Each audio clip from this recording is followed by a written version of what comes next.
7 Celsius. So generally frost-free, although in the far north, things are turning colder. Here, northerly winds start to make inroads for the start of Saturday. Some sleetiness emerging across the far north of Scotland in any of the showers. Some snow over the very highest ground. But otherwise, it's sunny spells and further showers. This time, the showers are a bit more focused towards the north and east of England, southern Scotland, Northern Ireland. A brighter day to come for southern parts of England and parts of Wales away from the showers. Then, some wetter weather moves in across southwest England into the far south of Wales, and then across southern parts of England as well into Saturday night. Some gusty winds associated with this, and that will keep temperatures up at 7 Celsius, but it's turning colder in the north with a frost for Scotland and some wintry showers emerging in the far north of Scotland. Those wintry showers tending to bring snow over the hills, mostly settling above 600 metres, however. And the rain, first thing Sunday, clearing away from the south of England to leave a brighter day here. But colder air pushes south across the whole of the country on Sunday and into Monday.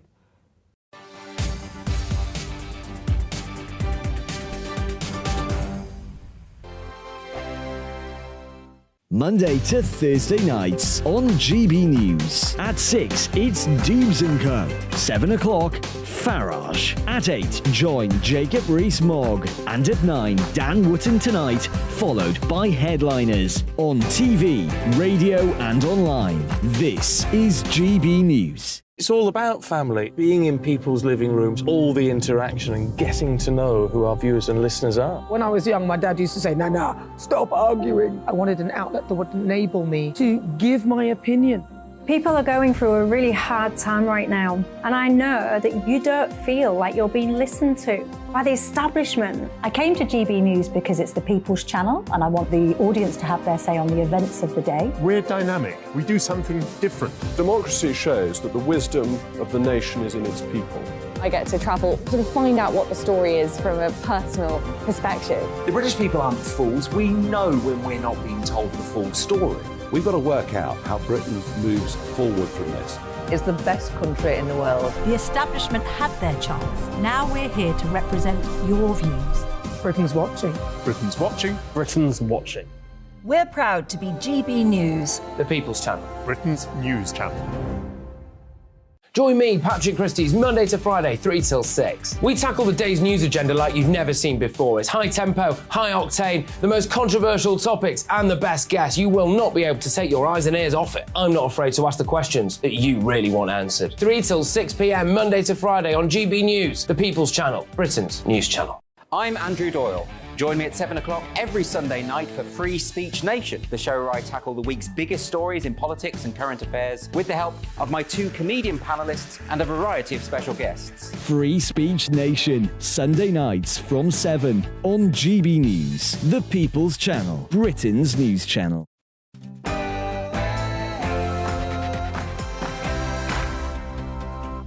Good afternoon, everybody. Patrick Christys here with you 3 till 6 p.m. on GB News, and it's a fantastic firecracker of a Friday show for you today. So here's what's on the menu this hour. The King's trip to France is off amid a backdrop of violent protests that are sweeping across the country in what some people are calling a modern-day revolution. There is footage as well of a town hall in Bordeaux being torched to the ground by protesters. In Paris, the tear gas has been used, hundreds arrested, hundreds injured. It's kicked right off. We'll tell you exactly what's going on very, very shortly. In other news, back here at home, the faces and names of some violent thugs who've been allowed to stay in the UK thanks to campaigns against their deportation have been revealed. It comes as some Conservative MPs are trying to do more to make sure we can deport more people. I will talk to you all about that. And get a load of this, ladies and gentlemen, as well. There is a group of woke lawyers who are desperately trying to make sure that they cannot prosecute eco-warriors like Just Stop Oil and Extinction Rebellion, etc., and also that they don't want to defend some groups like oil groups, etc. What's going on there? I'll be delving into the absolute madness, and it is slightly undermined perhaps by one of the lawyers involved there did allegedly club a fox to death in his own back garden. So not particularly eco-friendly if you ask me. All of that coming your way and much, much more. Stay tuned.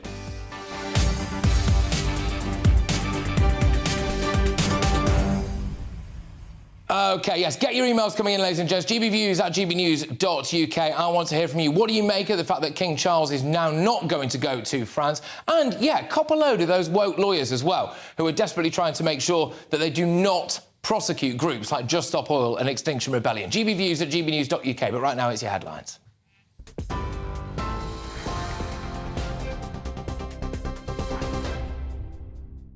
Good afternoon, it's 3:02. I'm Rhiannon Jones in the GB newsroom. The first state visit of King Charles to France has been postponed because of protests across the country. Tens of thousands of people have been demonstrating against the government's plan to raise the pension age from 62 to 64. The King was due to arrive on Sunday as part of a 3-day trip to Europe. The French President, Emmanuel Macron, has suggested the new date for the visit will be in early summer. The Windsor framework has now been formally adopted by both the UK and EU. The Foreign Secretary and European Commission chaired a meeting earlier to sign off the post-Brexit trade agreement. That's after MPs voted in favour of the Stormont break, despite continued opposition from the DUP. James Cleverly told Maros Sefcovic he's grateful for his help.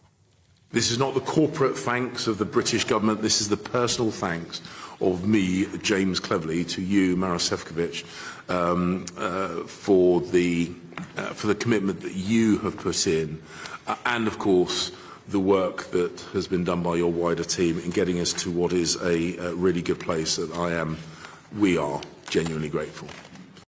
And I want to appreciate and pay respect to each and every one of you around the table, because you've been working tirelessly and in the spirit of what is possible and what we can do.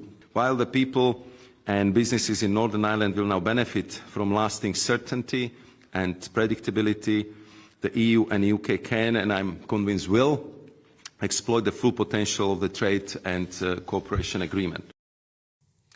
The Prime Minister has stressed the importance of upholding democratic values at a meeting with his Israeli counterpart. Benjamin Netanyahu's in London as thousands rally in Israel and here against a law that's been approved by his right-wing coalition. Critics say it's designed to shield him from his corruption trial. Rishi Sunak also called for a de-escalation of tensions in the West Bank. Outside Downing Street, demonstrators described Mr Netanyahu's controversial judicial reforms as unacceptable. We find it utterly unacceptable. Israel does not have checks and balances like the US. It does not have another chamber of parliament like Britain. It is just about one parliament. This government basically works days and nights to make sure that women will not hold any powerful positions, just erasing women from public spaces. The situation in Israel is that non-elected judges can make the law. It's unlike the United States, unlike UK, and all that the judicial reform wants to do is to restore the balance. Ofsted says school inspections will continue despite calls from teaching unions for them to be suspended. 3 unions say they should be paused while a review is carried out. It's after head teacher Ruth Perry took her own life in January. She was awaiting her school report. The Ofsted chief says that wouldn't be in the best interests of children. Head teacher Sophie Greenaway, though, says the mental health of staff should be a priority. Ruth's death cannot be in vain. Ruth's death has got to lead to change. It can't just be that Ofsted say, oh, we'll have a think about the single word judgment, or that might be a good idea. That's brilliant. Yes, we would love conversations about that. That needs to happen. But that can't be the only thing. And sympathy for the family is not the only thing. They want change, and so do we. There was a larger than expected pickup in retail sales last month, with trade returning to its pre-pandemic levels. The Office for National Statistics reported a 1.2% increase in February compared to the previous month.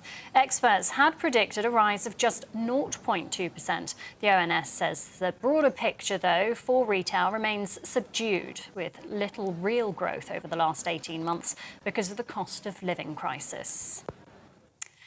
And ever fancied walking in the footsteps of the King? Well, now you can, as long as you promise to take your shoes off. For the first time in living memory, visitors will be allowed to stand in the exact spot where King Charles will be crowned inside Westminster Abbey on May the 6th. Specially guided tours will include access to the medieval mosaic, the Cosmati pavement. You'll have to wear socks, though. No bare feet will be allowed. That's to protect the 13th century flooring. This is GB News. We'll bring you more as it happens now, though. It's over to you, Patrick.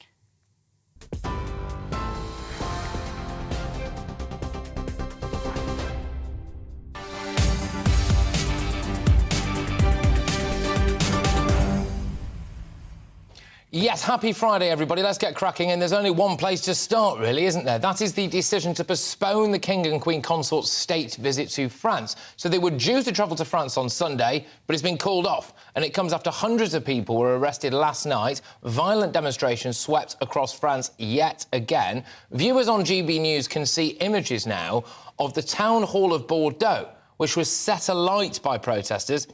And the royal couple had been scheduled to visit Bordeaux on their trip as well, so probably best they didn't attend, I think, really. The protests were triggered by pension reforms brought in by President Emmanuel Macron, who is, frankly, massively under the cosh now, isn't he? In Paris, police using tear gas, loads of arrests, loads of people injured as well, and it shows no signs of stopping. We will be going live, hopefully, to Paris a bit later on to give you footage from the ground, really, as the protests continue. But right here in the studio, I believe we've got Cameron Walker. In fact, we do. Cameron Walker, GB News' political reporter. Cameron, look, what's going on then? So the King and Queen Consort will not be going to France. Sacre bleu. No, I mean, not next week anyway. No. I think it's pretty embarrassing for the French government, to be perfectly honest. Yesterday, their Interior Minister was saying it's very much still going ahead, and we've got a U-turn here today, Patrick. I think a couple of reasons for this, first of which, clearly, security has been a big concern. We've seen, you just showed pictures of those violent protests involving many, buildings set alight and all of that. Security experts have been reported in the papers in the last few hours, well, on the online papers at least, saying that this would have been very much on advice of French police and French security services. Yeah. And with the King himself, he likes getting up close and personal with members of the public, shaking hands, greeting hands, even when a few eggs were chucked at him in the UK over the last few months on a number of occasions. He's been defiant. Well, he likes an omelette. Yeah, well, he's been defiant and he's continued to greet members of the public.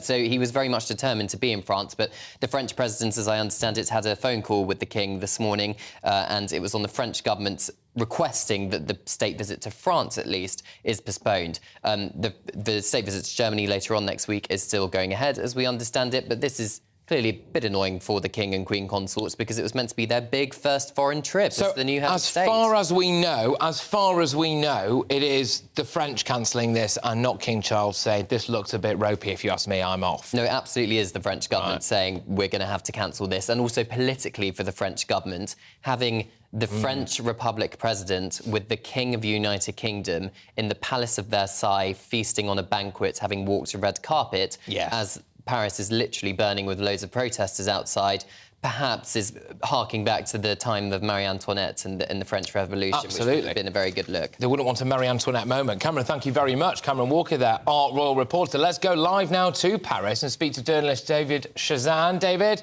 I believe, joins us. Yes, he does. There we go. David, it looks relatively peaceful where you are. And no, it's not me on CNN with flames in the background for you claiming it's mostly peaceful. It genuinely does. But what's it actually like on the ground there? Because it just appears to be quite hairy.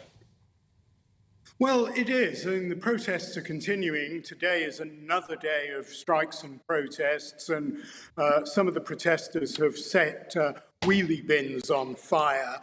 I think, to be honest, some of the TV pictures do sort of indicate that the whole city is burning. That's not the case. There are areas that are still relatively unaffected by all of this. Nevertheless, this is a huge crisis.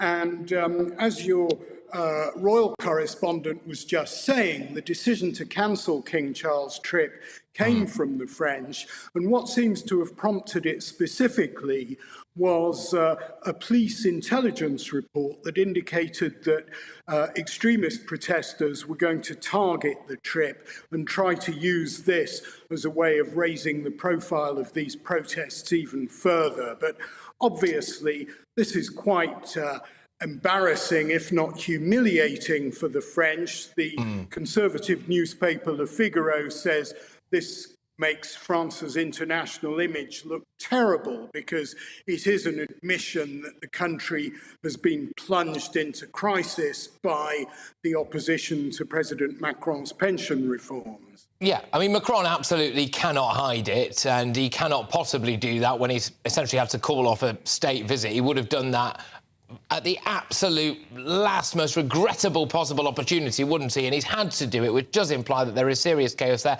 David, I'm keen for you to elaborate a little bit on that French intelligence, which appeared to suggest that our king could have actually been targeted.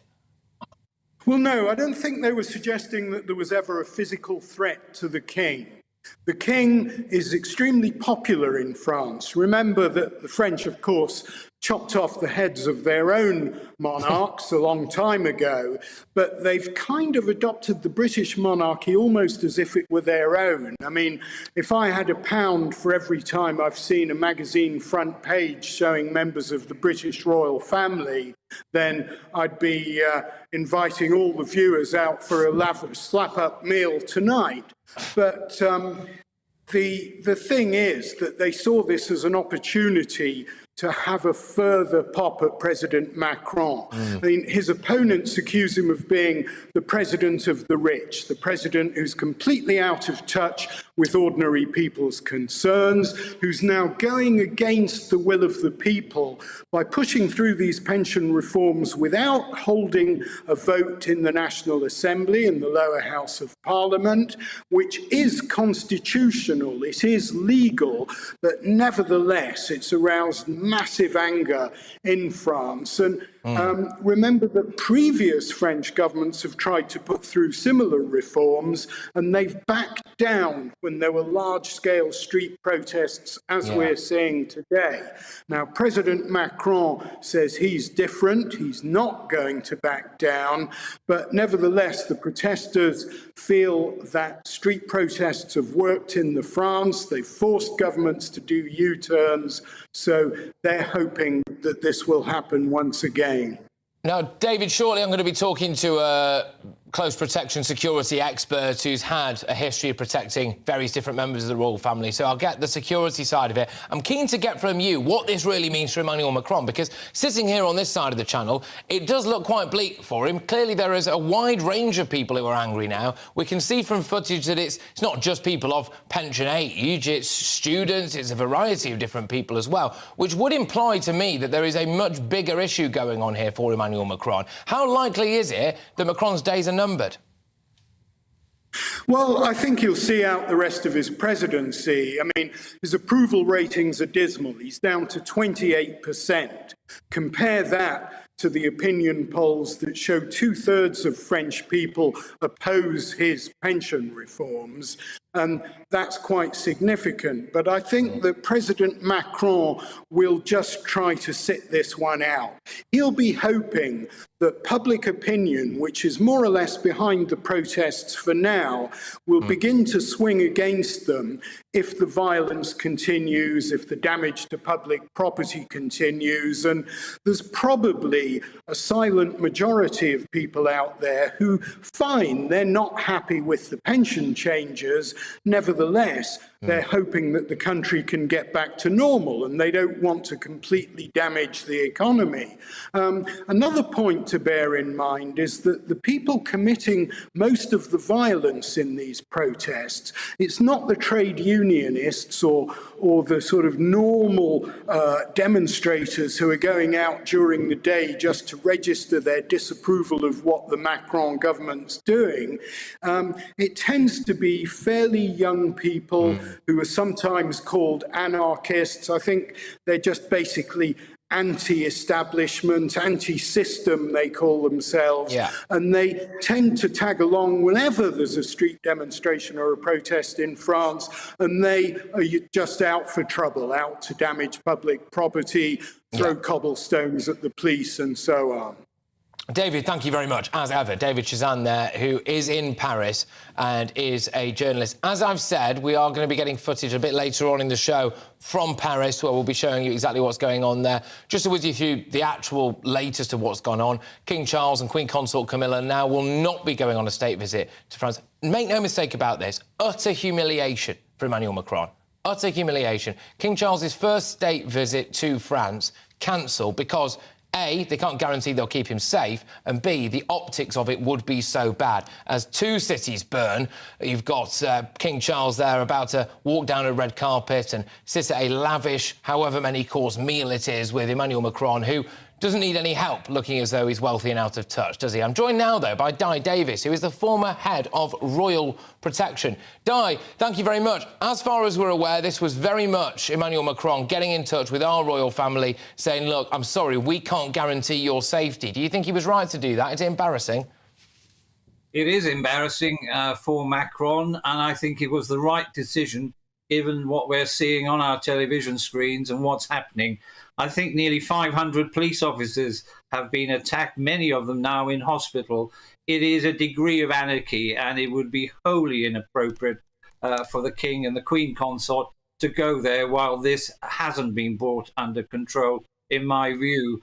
And, of course, your previous speaker was talking about a small group who aren't legitimate protesters, but those, whenever there is a street gathering, they will use the opportunity to burn and attack both property and police officers. By any definition, I would call them anarchists. And we can never be sure what the threat could have been to His Majesty and the Queen. No, exactly. And look, a record number marched through Paris yesterday. More than 1 million people protesting nationally. 5,000 police officers were on the streets of Paris yesterday. We know that hundreds of those have been injured. We know that hundreds of protesters have been injured and arrested as well. And including, as some footage we were playing earlier on there, of the town hall in Bordeaux being torched. There's rubbish strewing the streets of Paris. That's mostly on fire as well, as far as we can tell. And do you think that King Charles and Queen Consort Camilla would have been a valid target for some of these protesters to make as much of a scene as possible, to drag as much attention to their cause as possible, and just stack as much humiliation as possible onto Emmanuel Macron? I think that's a very real possibility. You know, preparations have been going on for this for months from both sides. It's a hugely important aspect of the, hopefully, improved relationships between the two countries. For France to have this now is a dreadful setback, but obviously people are very upset with the rules that or the law that he's brought in. But going back to the security risk, you have to adhere to what the local intelligence is, what they know about those who will cause trouble. And, of course, royalty protection officers would work hand in hand with the Secret Service of France and, indeed, the local police. I think it would have given too much for the poor old police to deal with, to have to deal with a state visit. And one can never guarantee absolute 100% safety. At the best of times, there are always those who are prepared to attack. And, of course, going back in our own country, Prince Charles, as he was then, and Queen were attacked going to a theatre, if you recall, in Piccadilly. They were driven straight into a riot. I would hate that to happen, no matter how brave they might be personally. They've also got to take into account the trouble they would have caused for the police, who've got more than enough to do. Well, yeah, and can you imagine the international incident that it would cause if our king and our Queen Consort came to physical harm on a foreign trip? I mean, it would be utterly, utterly devastating. Di, thank you very, very much. Di Davies there, who's the former head of Royal Protection. Now, yes, just can you imagine being Emmanuel Macron earlier today, by the way, having to call the security services and having to get them to talk to him and them saying, look, we are very sorry, monsieur, we cannot protect the King and Queen of England as they come here. I mean, it's absolutely staggering stuff, isn't it? The humiliation that he must have felt as he's picked up that phone to the royal household and said, look, I'm so sorry, your visit is off. I mean, it is staggering stuff. GBViews at gbnews.uk. I can't help but wonder how much longer Emmanuel Macron's got left. Our journalist on Man in Paris seemed to think they'll be able to ride it out, but good grief, it's looking pretty ropey. As I've said, we'll keep you up to date as those protests continue. They're not stopping anytime soon, ladies and gents. Moving on, though, for now, Rishi Sunak's Brexit deal for Northern Ireland has been formally signed off today. Massive day, this, actually. I think it slipped under the radar somewhat because we had Boris Johnson, didn't we, in his testimony, and we had a few other bits and bobs going on as well. But after MPs overwhelmingly voted in favour of the Windsor framework, despite continued opposition from the DUP and the European Research Group. Now, Foreign Secretary James Cleverly and the European Commission's Maros Sefcovic met in London today. Boris Johnson and Liz Truss were also among the MPs who voted against the government on Wednesday. It has been called a Brexit betrayal. I know a lot of you at home, and if you're listening in your cars or watching us online, however you're consuming GB News at the moment, have very, very strong views about this. Get in touch. That email address again, gbviews@gbnews.uk. Is this for you a Brexit betrayal, or are you quite happy now that we're rocking and rolling and things are moving? GB News' political reporter Catherine Forster has more for us on this. Catherine, thank you very, very much. So what's actually happened today, then? So, the Windsor framework, that's Rishi Sunak's answer to the protocol problems that came in to deal with Brexit. Boris Johnson, when he got Brexit done in inverted commas at the beginning of 2020, they signed up to the Northern Irish Protocol, which effectively put a border down the Irish Sea in terms of regulation. Now, that's caused massive problems. It's caused the Democratic Unionist Party to pull out of power sharing in Stormont, and so the government has renegotiated that deal, and now, as of today, they have signed up, along with the EU, to what's called the Windsor framework. Now, there was a lot of fanfare a few weeks ago when Rishi Sunak agreed this with the Commission President Ursula von der Leyen. Then there was a big potential rebellion on Wednesday, led by former Prime Ministers Boris Johnson, Liz Truss, former Conservative leader Ian Duncan Smith, and 22 Conservative MPs voted against this in the end. Another 48 abstained. But in total, it did fly through the House of Commons. 515 voting for it, only 29 against. And really, Rishi Sunak will be feeling pretty happy with that. Now, certainly, it's not perfect. This Stormont break that there was the vote on the other day, there are concerns that although we're told it means that Northern Ireland Stormont government can block and stop new EU laws. The EU have described it rather differently and said that would only be used in exceptional circumstances. So certainly the DUP in Northern Ireland are having none of it. They have not supported it. The ERG have not supported it. But whether they like it or whether they don't, it has now been accepted, but it doesn't seem like there's any prospect of power sharing in Stormont coming back anytime soon, and certainly looks very unlikely that by the 25th anniversary of the Good Friday Agreement, which is just next month, President Biden may be coming. Looks very unlikely that that will be up and running again.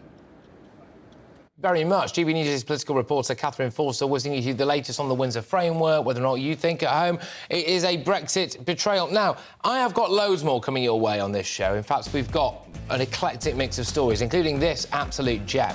More than 100 lawyers say they won't prosecute climate change protesters. Eco-warriors like Just Stop Oil, Extinction Rebellion, etc. But they are happy, apparently, to represent people like alleged rapists and murderers and whoever else. It's absolutely shocking, especially when you find out who one of the people who's getting involved with this kind of legal protest is. And he actually did club a fox to death in his own back garden one Boxing Day whilst wearing his wife's kimono. So is that the most eco-friendly you can possibly be? I'm Patrick Christys, and this is GB News. It's all about family, being in people's living rooms, all the interaction and getting to know who our viewers and listeners are. When I was young, my dad used to say, no, stop arguing. I wanted an outlet that would enable me to give my opinion. People are going through a really hard time right now, and I know that you don't feel like you're being listened to by the establishment. I came to GB News because it's the People's Channel, and I want the audience to have their say on the events of the day. We're dynamic. We do something different. Democracy shows that the wisdom of the nation is in its people. I get to travel to find out what the story is from a personal perspective. The British people aren't fools. We know when we're not being told the full story. We've got to work out how Britain moves forward from this. It's the best country in the world. The establishment had their chance. Now we're here to represent your views. Britain's watching. Britain's watching. Britain's watching. We're proud to be GB News. The People's Channel. Britain's news channel.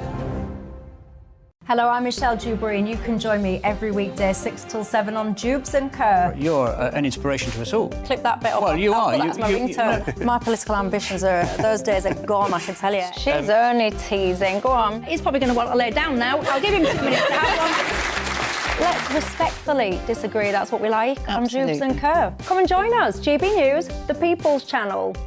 Michelle Dewberry, weekday evenings at 6 o'clock. Start the day with GB News. We catch up on all the big stories you didn't hear the night before. And take a look at what the world's talking about this morning. That's right, Monday to Thursdays from 6 o'clock. It's Breakfast with Eamon and Isabel. Straight after breakfast, join us, Bev Turner and Andrew Pearce. We're going to take you through till noon. We'll be tackling the big topics of the day, including the things that the other channels just won't talk about. If it's happening here. Wake up to mornings on GB News. The People's Channel. Britain's news channel. I'm Simon Evans. Join me on GB News for Headliners at 11 p.m. What's the scoop? I'll be joined by two of the country's top comedians. That's right. As we take a look at tomorrow's newspapers tonight. We're going to get into trouble. If it's a big story, we'll be covering it. Spill some tea on him. There we go. But we'll also have some fun. I wouldn't stick up a bank. My father didn't love me. So anyway. Headliners every night from 11 on GB News, the People's Channel, Britain's news channel. We've got a brand new lineup every Saturday night on GB News. From 6 p.m, I'll give you my unique take on the world today. Then at 7, it's me, Calvin Robinson, with my Common Sense Crusade. New to GB News is the Saturday 5. 5 times the opinion. Join us every Saturday from 8 p.m. as we debate the week's stories. With us 4, plus a special guest. And at 9, of course, it's Mark Dolan Tonight. Brand new Saturday nights on GB News, Britain's news channel.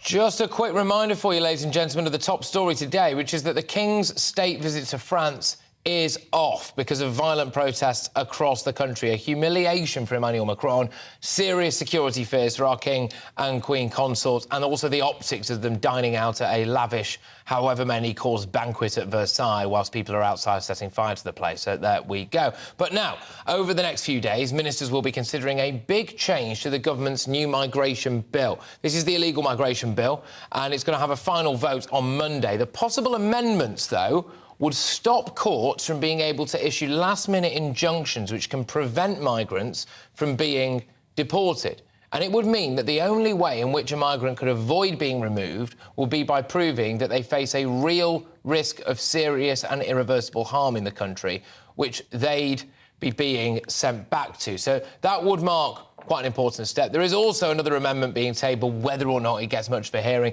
from Jonathan Gullis about stopping the use of migrant hotels, for example, and another amendment, for what it's worth as well, which is desperately trying to stop people who are unaccompanied minors ever being deported. But, of course, there is a bit of a minefield there with that. With me now to pick through this is GB News' political reporter, Olivia Rutley. Olivia, thank you very much. So they want to make sure that what would happen in this illegal migration bill would be that there can be no last-minute stoppages of deportation flights. And this, of course, comes in the wake of some names and faces being revealed of some people that were blocked from being deported from Britain, who have gone on to commit some pretty hideous crimes. Yeah, so there's quite a lot of worry on the Conservative backbenches that although Suella Braverman's migrant bill sort of makes all the right noises, the rhetoric is all there, they worry that it's going to end up being unworkable because individual cases, they think, will get caught up in the Strasbourg courts because we're still a member of the European Court of Human Rights. Now, Suella Braverman and the government have said that they're not going to simply leave the the European Court of Human Rights, which would be the sort of simple way around that, but would have damage our relationships with the EU.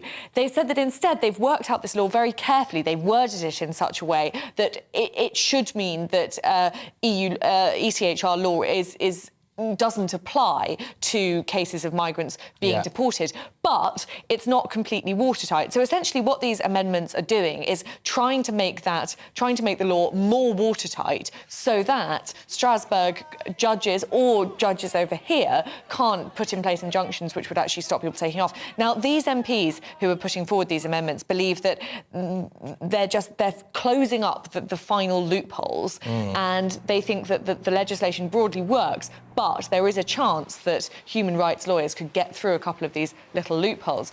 The problem for the government, it sounds like they're seriously considering the Bill Cash amendment, which is the main one of these amendments to close one of the loopholes, is that they're also facing a rebellion on the other side of the Conservative Party, the moderates, if you like, in the Conservative Party, led by Tim Loughton, who is trying to stop the bill applying to unaccompanied minors. So the government is worried that if it does row in behind Bill Cash and the sort of right of the party to tighten up the law, then it'll see some equal and opposite action on the other side of the party. Though. Why can't it say, look, we want to make it easier for us to deport people who we think are worthy of deportation at the same time as making sure that there aren't actual children on those planes as well? And it does, as I said before, come amid a backdrop of foreign crooks, frankly, including drug dealers, carrying out more crimes in this country after some Labour MPs and a load of lovely celebrities campaigned to basically take them off deportation flights. I mean, these people include, violent thugs, we've got drug dealers, we've got stalkers, we've got murderers.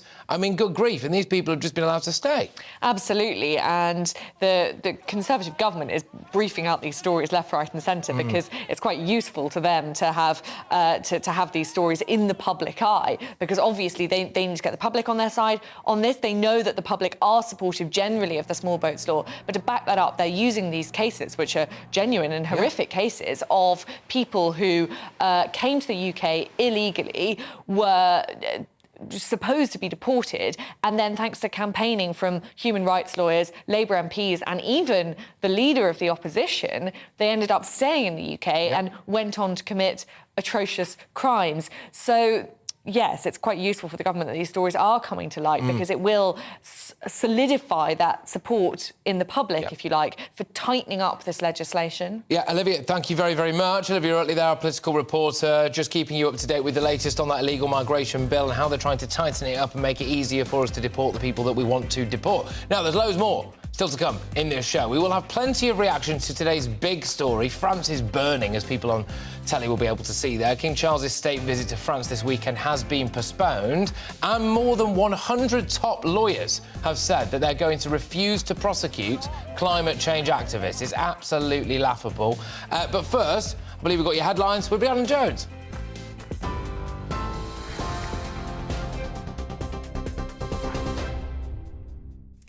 Thank you, Patrick. It's coming up to 3:34.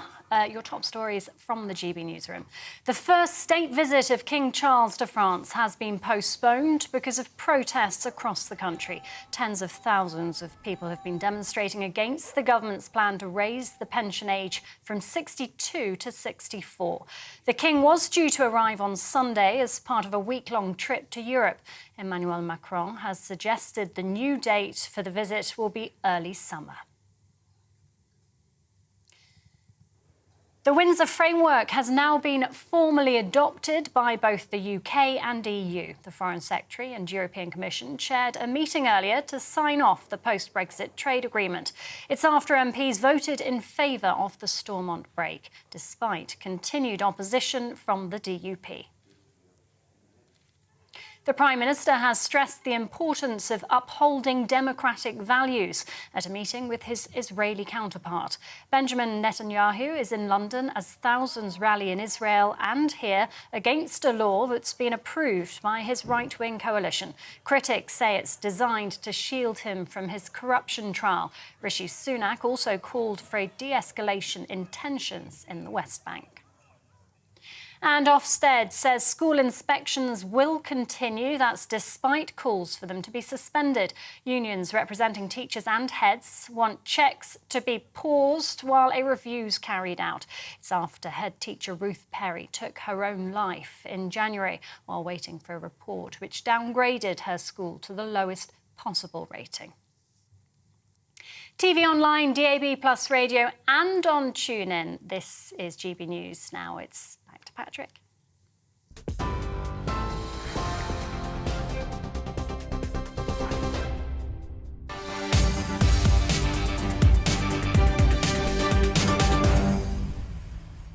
Now, this story might seem like a joke, but it absolutely isn't. And mark my words, if this goes ahead, it will have far-reaching implications for the future of Britain's legal system, and frankly, its integrity as well, actually.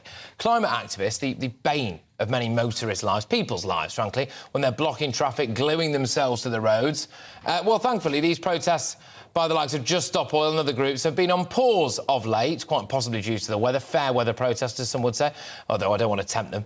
But if they were to start up again, they would have quite a lot of lawyers on their side. And that is because, and this is a really contentious issue here, more than 100 barristers, solicitors and legal academics are planning to sign what's called a declaration of conscience, which is vowing not to represent fossil fuel companies, so they won't defend fossil fuel companies, right, or prosecute climate change protesters. And this is pretty staggering when you look at it, because, first and foremost, just the legal principles at play here. There is something in law called the cab rank rule. So you are just basically supposed to take whatever case comes next. So you can't really discriminate. So that's why people who are like paedophiles and murderers and rapists and just really violent, horrible, horrendous human beings can get a legal defence, OK? And also, it does mean that when there are cases of compassion, so let's just say things spring to mind here, like someone who's been abused by her husband for decades and decades and decades, her life's been made a misery, and she snaps one day and stabs him or something, that they can actually still be prosecuted by people, because the morality of these cases shouldn't really come into a lawyer's head massively. There is also, of course, the excuse that a lot of lawyers use, and a couple famous ones spring to mind here, when they do decide that they're going to represent people who maybe are religious fundamentalists or have some pretty disgraceful views about gay rights or things like that. They hide behind what's called the cab rank rule and say, look,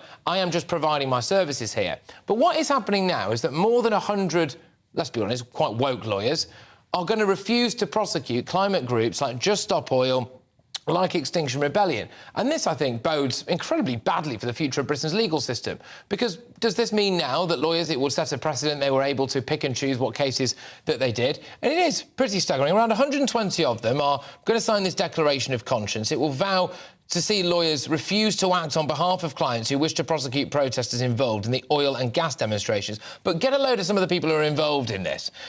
One of them is the guy of the Good Law Project, Jolyon Maugham, KC. OK, now you remember Jolyon Maugham because he famously tweeted one Boxing Day a few years ago that he had, that very morning, clubbed a fox to death with a baseball bat wearing his wife's kimono and nursing a crushing hangover.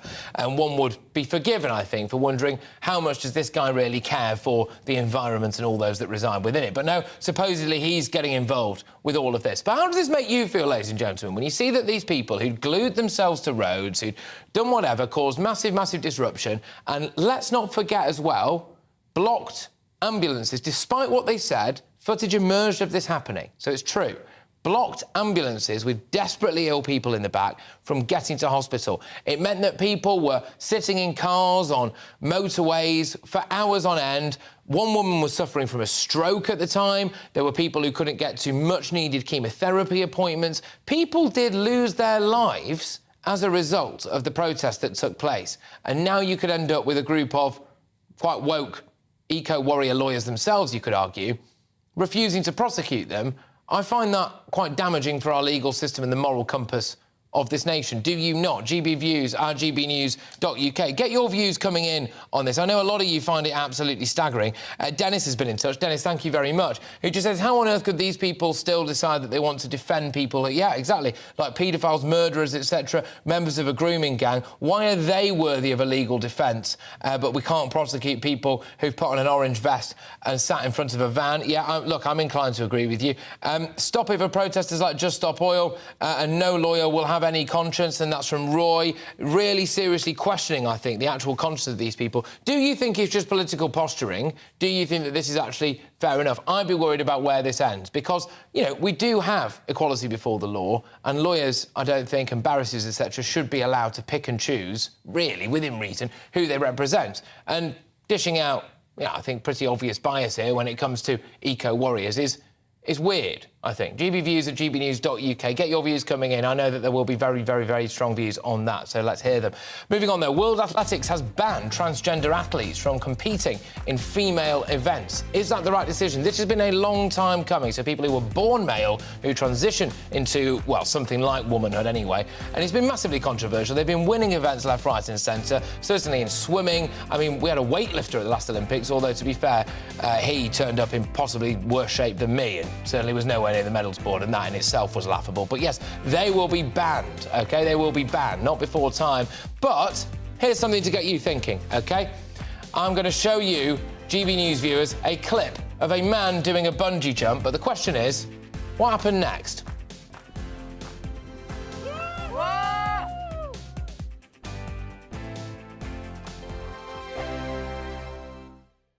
I joined GB News because I was sick and tired of not hearing my views being represented, not just mine, but so many people that I knew and spoke to. I just couldn't get my voice out there. I couldn't say anything. I couldn't do anything. Whatever the narrative was, I kind of had to follow it. GB News is there to provide a voice for those who have been ignored by the establishment media. We think different things, we've got a different style. GB News is here to be optimistic and positive about the future. It's real kind of dynamic and flowing, with the audience very much at the heart of it, like a big family.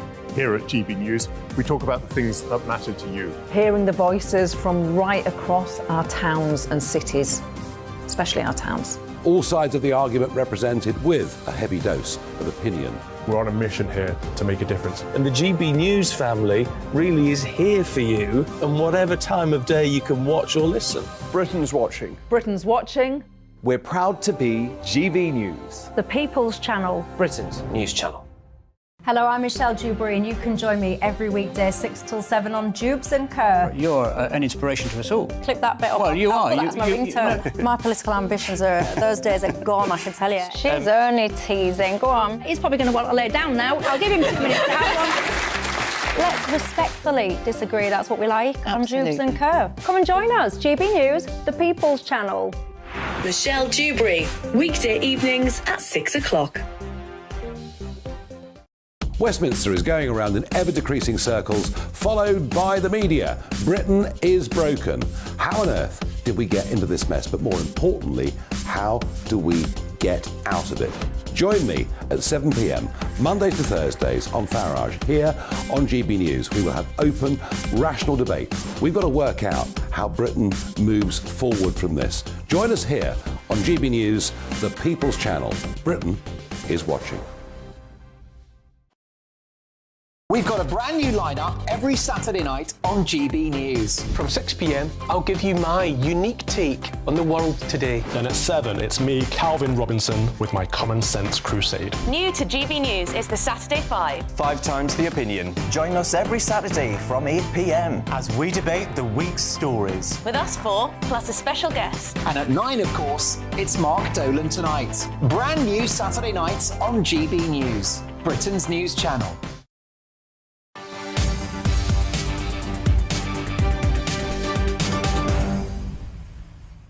OK, people. Now, before the break, people watching on GB News saw a man at least starting to do a bungee jump, but we froze the video, didn't we, while it was mid-air, and I asked you what happened next. Well, it's time to find out.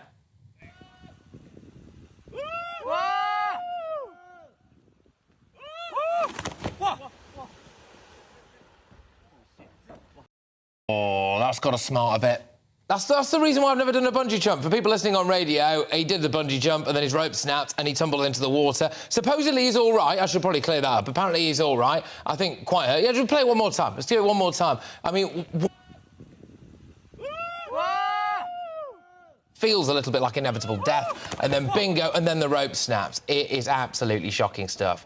Good grief. I tell you, it's why I've never done a bungee jump. I've never skydived either, although I used to do a feature called Challenge Christys and people were adamant that I had to do a skydive at some point, but I've swerved that one, haven't I, ladies and gentlemen?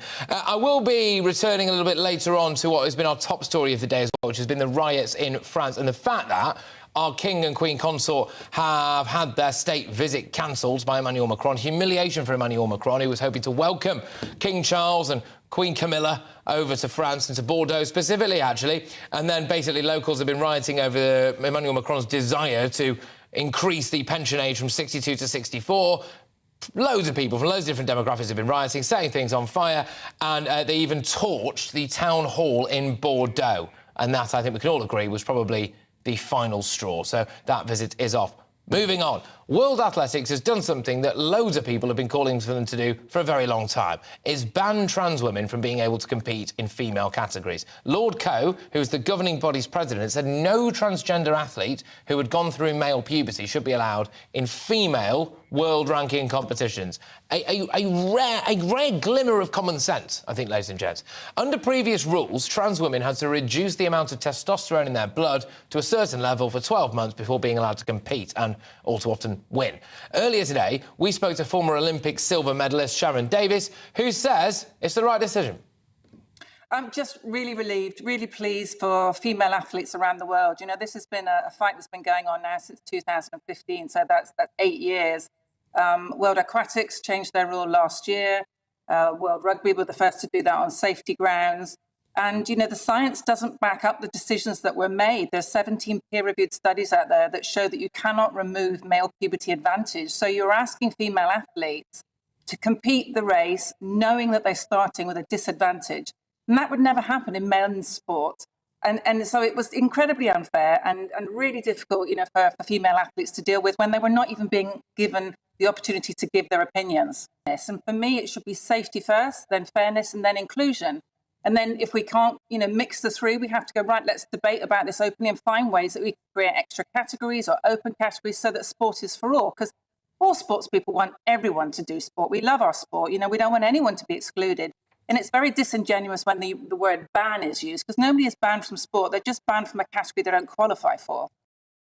Yes, and I think we can all agree, well, maybe not. We'll find out. If you disagree with the idea that people who were born male who transition into womanhood and use whatever kind of puberty issues that they do there and medication, etc., in order to do so shouldn't be banned. Do you think they shouldn't be banned from competing at Olympic level? Then get in touch, but I suspect that you'll be few and far between. Joining me now is Katie John Went, who is a diversity and inclusion facilitator. Thank you very much, Katie. Great to have you on the show. What do you think about this? Do you think it's fair and right and proper that people who were born men who transition into womanhood should be banned from running 100 metres? Well, ironically, I actually agree with Sharon. In fact, we've been discussing this on that fantastic place for debate called Twitter only this week as well. But I've also been on GB News before with Sharon, and I've moved my position closer to Sharon's. And I do think it is unfair. I don't think it's anti-trans. I do think it's pro-women's fairness in sport. Over time, over the last year or so, it has gradually been looked at on a sport-by-sport basis. Rugby, cycling, swimming, and now field and athletics. And I think that was the right way to look at it on a sport-by-sport basis. I still think there are perhaps some sports within those categories where gender makes no difference. And then we were discussing this again online this week about the like darts. It probably makes very little difference. Darts. Well, no, who knows? But it depends on how much alcohol you can drink at the same time. It's still it does actually. Yeah. But I mean, for example, in shooting or fishing, but although in archery it does make a difference. Equestrian, little difference. There are things that some motor racing, little difference again, because they actually balance out the weight of the driver or the person on a horse so that they're equal in all of those sports. And in things like weightlifting and boxing, it's done by weight categories. Yes, gender plus weight. But I do think there have been some glaring examples of where this should have been actually looked at earlier. And people I'm are wanting to do the gonna right jump thing. in here, Katie. I'm going to jump in here because we do have a glaring example, actually. So there's Leah Thomas. Now, there's Leah Thomas. Yeah. It's almost like we planned it, isn't it? Leah Thomas is the a swimmer in America who was born a man, transitioned into being a woman, a trans woman, and who started breaking all sorts of records in college women's swimming over there, to the point where it was pretty ridiculous. I mean, they were just lengths ahead of any of the competitors, shattering records, etc. So you have shifted your position on this from what you've just said there. Can I ask why? Because these are things that aren't black and white, aren't binary. Yes, sex is binary, generally speaking. We also have the intersex athletes issue. And actually, the other thing that's gone kind of under the radar a bit in the announcement yesterday was the fact that there's also the ban on intersex athletes is going to be doubled down upon, affecting Caster Semenya and others, because they've reduced the amount of testosterone you'll be allowed to compete with if you're intersex, irrespective of transition. And they've cut that in half from 5 nanomoles to 2.5.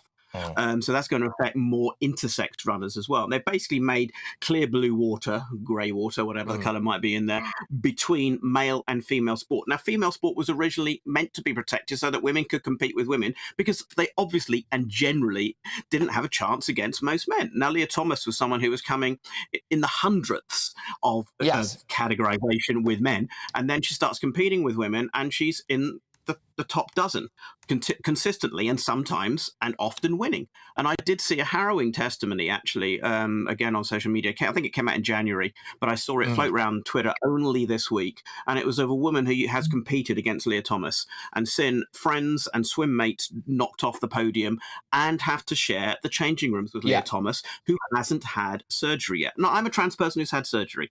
So, you know, I've taken hormones, breast screws. So which changing rooms do I use? It's going to be awkward, whatever happens. I'm going swimming on Sunday and I have to make that decision. But Leah Thomas is kind of in that in-between state, and it was upsetting fellow athletes, not just the podium position, but sharing the changing rooms with someone who is still. But this is the thing now, Katie. So can I? Because this is the thing. There's the sport angle to this, which is fairness in sport and the outcome of who's on the medal podium. There is the other aspect, which you've rightly raised there, which is about changing rooms. Okay. Now, actually, shortly, I'm going to pull up a picture for a slightly different segment that I'm doing about some gender-neutral toilets that have reared their head at a theatre in London. And it's got a row of urinals, actually, and then a cubicle, which would mean that someone like me would be, you know, happily going about my business and then turn around and potentially in a rather unfortunate state of undress be confronted by my nan, which I don't think we would like, or they're probably rather my own nan than someone else's in this situation. But when it comes to actual women's safety in changing rooms, would you like to see what's been meted out here by Seb Coe and the Olympic Committee, just levelled down to younger levels of sport and just children's sport generally? Because this is applying to world-ranking sports. Now, there are many people, the fact there's very few trans people even anywhere close to that at the moment. What we're talking about is actually people at university level sports, at kind of national level sports. There's very few people kind of anywhere close to Olympic rankings yet who are trans. But there are people, I think, below the World Athletics Association kind of status who this will affect as well. But Sharon was also right. Sport should be for all, and sport should be fair. Sport is healthy for everyone, so we've got to find ways. And this is actually the theatre and toilet issue is actually quite a good example again, because what we should be doing is creating additive rather than replacement solutions. So if you're including people in only 2 existing categories, you're going to be replacing someone else's opportunity. Same with a toilet. So you add a gender-neutral toilet, you don't replace the women's with gender-neutral. And you don't force anyone into uncomfortable situations. Yeah, and you don't force anyone into uncomfortable situations. Look, Katie, thank you very much. I enjoyed that. Katie John went there, is diversity and inclusion facilitator. Now, we were initially talking about big decision yesterday by Seb Coe and the Olympic Committee to ban trans athletes basically from competing, which I think is common sense. I think it's a real shame, actually, that it's taken this long. And I think this issue would have reared its head a lot more had Laurel Hubbard, who is a New Zealand weightlifter, born a man, never any good as a male weightlifter, qualified for the Olympics as a female weightlifter. Now, can I just say there will be some poor lady in New Zealand now who did not get to go to the Olympics as a result of Laurel Hubbard being selected as a result of this, but thankfully, I think for everyone, Laurel Hubbard turned up in what appears to be the worst shape of her life and didn't threaten the leaderboard. So we were never confronted by what would happen if someone who was born a man won a medal at an Olympic event. But on a similar theme, OK, let's get to this story I just mentioned a few moments ago quickly. I want your opinion on this. I'm throwing this over to you completely at home. GBViews at gbnews.uk. A theatre in London has brought in what it calls gender-inclusive lavatories, but there are 5 urinals and just 1 cubicle. I believe there's a picture of this. There we go. So the Lyric, Hammersmith, has been accused of leaving women feeling uncomfortable. And the Lyric claims that their facilities meet the needs of all individuals who use the building. So, I mean, it's pretty staggering stuff. Can you imagine being a woman stood there watching 4 blokes having a wee, waiting for that cubicle? But can we also, for 1 second, ladies and gents, just think of the men in all of this? I don't think men really want to be standing there, going to the loo, knowing that there's a woman behind them queuing up for a toilet. I don't think you want this. It doesn't suit anyone else, does it? It doesn't suit... There are no winners in this. Why do it? GBViews at gbnews.uk. Would you use that loo? That's the question I never thought I'd ask, but I've asked worse. Anyway, moving on. The French are revolting. Yep, I made that joke yesterday. Going to make it again today. The violent protests across the country mean that the King and Queen Consort's state visit to France has been postponed. Paris is in flames, Bordeaux is in flames, and Emmanuel Macron is suffering widespread, utter humiliation. You would hate to see it. I'm Patrick Christys, GB News. Hello again, it's Aidan McGivern here from the Met Office. Blustery showers for most of us during the next couple of days. Longer spells of rain at times for some, and it will turn colder through the weekend as well, with northerly winds returning. But for the time being, we've got these westerlies, quite gusty winds affecting many southern and western areas, with winds approaching near gale force around some exposed western coasts and hills. But those winds also carrying a number of showers, and then through the evening those showers merging to longer spells of rain across southern Scotland into Northern Ireland, northern and western England and Wales. Now the showers will be fairly lively where they occur, with gusty winds and some rumbles of thunder. But away from the showers there will be a few clear interludes. However, overnight with the wind and the cloud, temperatures will hold up at 3 to 7 Celsius, so generally frost-free, although in the far north things are turning colder. Here, northerly winds start to make inroads for the start of Saturday. Some sleetiness emerging across the far north of Scotland in any of the showers, some snow over the very highest ground, but otherwise it's sunny spells and further showers. This time the showers are a bit more focused towards the north and east of England, southern Scotland, Northern Ireland. A brighter day to come for southern parts of England and parts of Wales away from the showers. Then some wetter weather moves in across southwest England into the far south of Wales, and then across southern parts of England as well into Saturday night. Some gusty winds associated with this, and that will keep temperatures up at 7 Celsius, but it's turning colder in the north with a frost for Scotland and some wintry showers emerging in the far north of Scotland. Those wintry showers tending to bring snow over the hills, mostly settling above 600 metres, however. And the rain first thing Sunday, clearing away from the south of England to leave a brighter day here. But colder air pushes south across the whole of the country on Sunday and into Monday.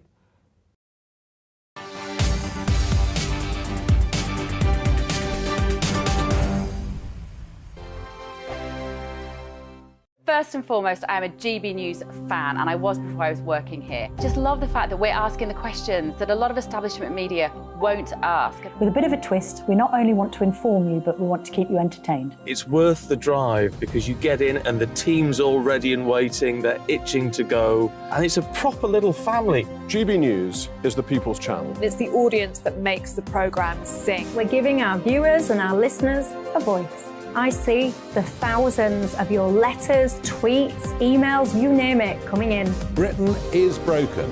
How on earth did we get into this mess? But more importantly, how do we get out of it? The establishment had their chance. Now we're here to represent you. It's time for something different. It's time for GB News. I'm very patriotic. I believe in Britain. Our best days lie ahead. Britain's watching. Britain's watching. Join us here on GB News. The people's channel. Britain's news channel. Monday to Thursday, 9 p.m. till 11 p.m. Join me, Dan Wootton. I'll bring you the sharpest takes and hottest debates. Do you not believe in prisons? I don't believe in prisons. I'm completely stunned. I guarantee you there'll be no spin, no bias, no censorship. I actually was personally quite offended by it. And no reason to go to bed. So I guess they've always been quite woke. That's Dan Wootton tonight on TV, radio and online. Monday to Thursday from 9 p.m. till 11 p.m. on GB News. The People's Channel, Britain's news channel. I'm Simon Evans. Join me on GB News for Headliners at 11 p.m. What's the scoop? I'll be joined by two of the country's top comedians. That's right. As we take a look at tomorrow's newspapers tonight. We're going to get into trouble. If it's a big story, we'll be covering it. Spill some tea on him. There we go. But we'll also have some fun. I wouldn't stick up a bank.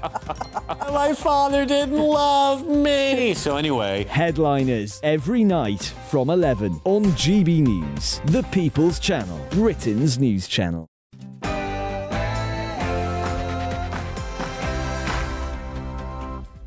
Hey, welcome along everybody. Patrick Christys here with you until 6 p.m. Massive hour coming your way. Here's what's on the menu. The big news really is that the King and Queen Consort's trip to France is off amid a backdrop of huge violent protests across multiple cities. I've got a little bit of footage for you here as what I think many are regarding as the final straw, frankly, which is people burning down the town hall in Bordeaux. Hundreds arrested, hundreds injured, including police officers, and Emmanuel Macron has had to cancel the trip. Embarrassing for him. We'll talk about that again in more detail shortly. In other news, much closer to home, though, as you can see behind me there, some thugs have been allowed to stay in the UK after some Labour MPs and a load of woke celebrities decided that they wanted to campaign against their deportation. We'll drill down in that on the same day as well that some Tory MPs, we're going to speak to one of them shortly, are trying to campaign to make sure that we can actually deport the people who we want to deport. Quite timely, if you ask me. But yes, in other news as well, you won't believe this. OK, so a group of lawyers, barristers, etc., around 120 of them, are signing a declaration of conscience to say that they will not prosecute groups like Just Stop Oil and other environmental groups. I mean, frankly, it's an affront to our legal system and our values, really. We'll be talking about all of that, slightly undermined by the fact that one of them has a track record of clubbing a fox to death in his own back garden. Another one has actually been arrested, believe it or not, for climbing trees and protesting there. So some skin in the game, some would say. All of this coming your way, and much, much more.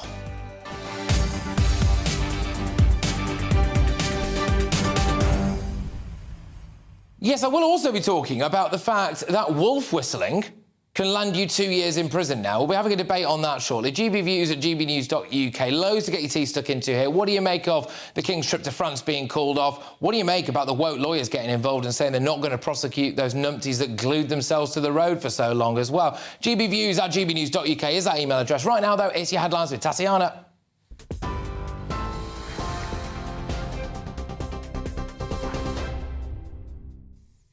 Patrick, thank you and good afternoon. This is the latest from the GB newsroom.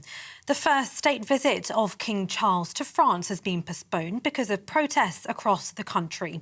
Tens of thousands of people have been demonstrating against the government's plan to raise the pension age from 62 to 64.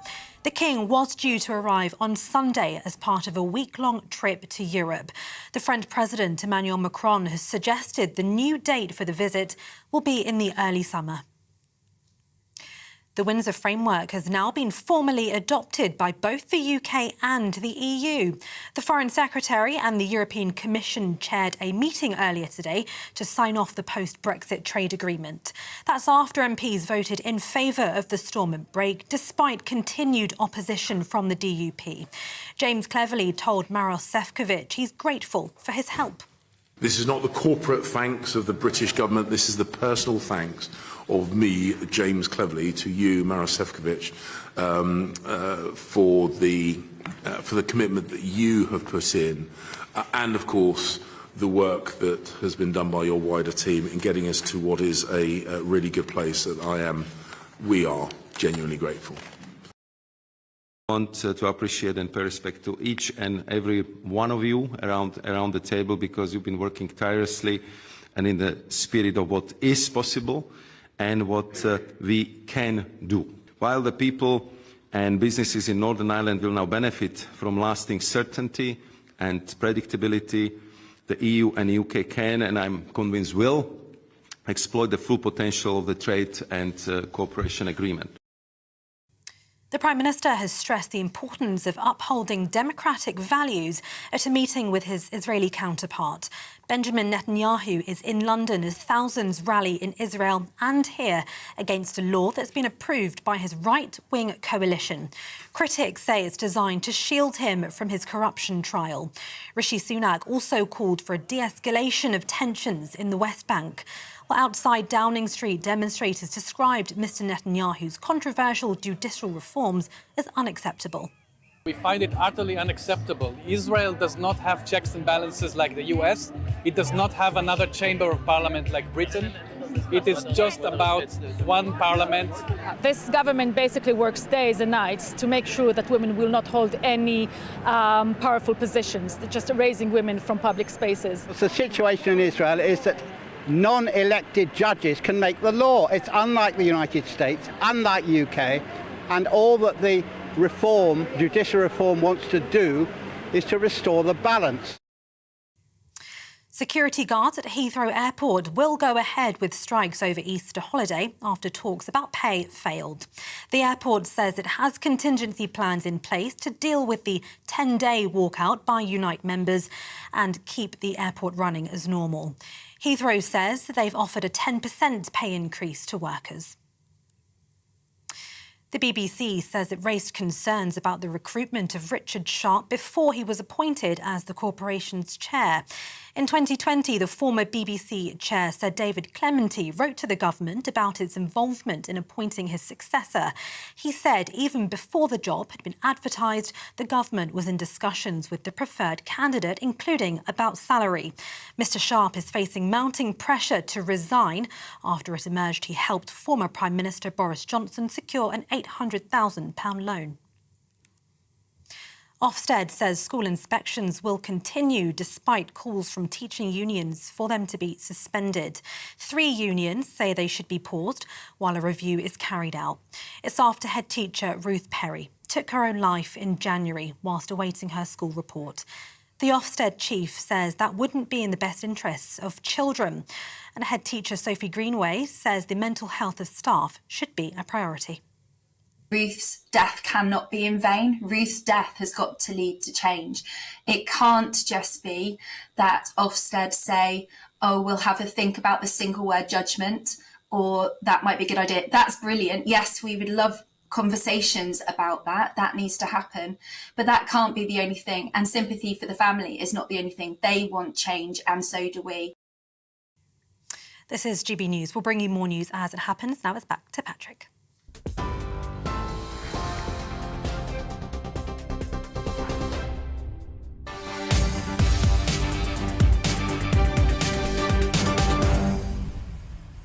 OK, so more on those riots in France now, which has meant that the King and Queen Consort's state visit there has had to be cancelled. So they were due to travel to France on Sunday, but hundreds of people were arrested last night as violent demonstrations swept right across the country in what some people are calling a modern-day revolution. What you can see now, if you're watching us on the telly, is the town hall in Bordeaux burning to the ground as people set it alight. And so, yes, if you're listening on radio, it looks a lot like a town hall burning to the ground in Bordeaux. The royal couple had been scheduled to visit Bordeaux on their trip, and the protests were triggered by pension reforms brought in by President Emmanuel Macron. He wanted to rise the pension age from 62 to 64 and cue absolute mass outrage. By the way, he's just about clinging on there. With me now in the studio is Cameron Walker, our royal reporter. Cameron, I mean, look, King Charles, Queen Consort Camilla, they were called, presumably, earlier today and told, look, the visit's off. Our country is going to hell in a handcart. Yeah, from my understanding, the King had a phone call with Emmanuel Macron, and it was the French government's request that they postpone the French part of this state visit in consultation with the British government as well, of course. Look, it's incredibly embarrassing, I think, for the French government that this has happened, considering the fact that just 24 hours ago, the French Interior Minister was saying that it was very much still on and they were looking forward to it. 24 hours later, U-turn. We've got all these protests going on, very fiery protests by the looks of it, and the decision has been taken to postpone it.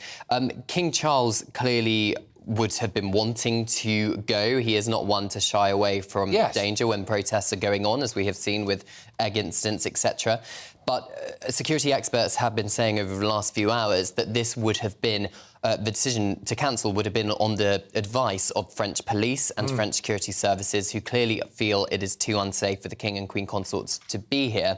And also, it doesn't look good politically, does it, for Emmanuel Macron, having the King and him in the Palace of Versailles, having a big state banquet while there's tens of thousands of protesters outside and buildings burning. Well, in fact, there's actually some quite interesting footage of Emmanuel Macron at one point having a rather expensive watch on his wrist during an interview and then taking that watch off under the desk and then emerging again as clearly he realised that the optics of everything he does in relation to money and personal wealth are centre stage at the minute. And so what were King Charles and Queen Consort Camilla scheduled to do then? What were they planning on doing? Just going around and seeing a little bit of France? Yeah, so they were meant to be in Paris and Bordeaux for various parts of a state visit. There was meant to be a big procession up near the Champs-Élysées, and he was going to be, I believe, going to the French Parliament as well. Right. Obviously, the big state dinner at the Palace of Versailles as meeting the French president for meetings. He was then going to go to Bordeaux to do a couple of engagements, although they haven't been made public by Buckingham Palace to exactly what he was doing.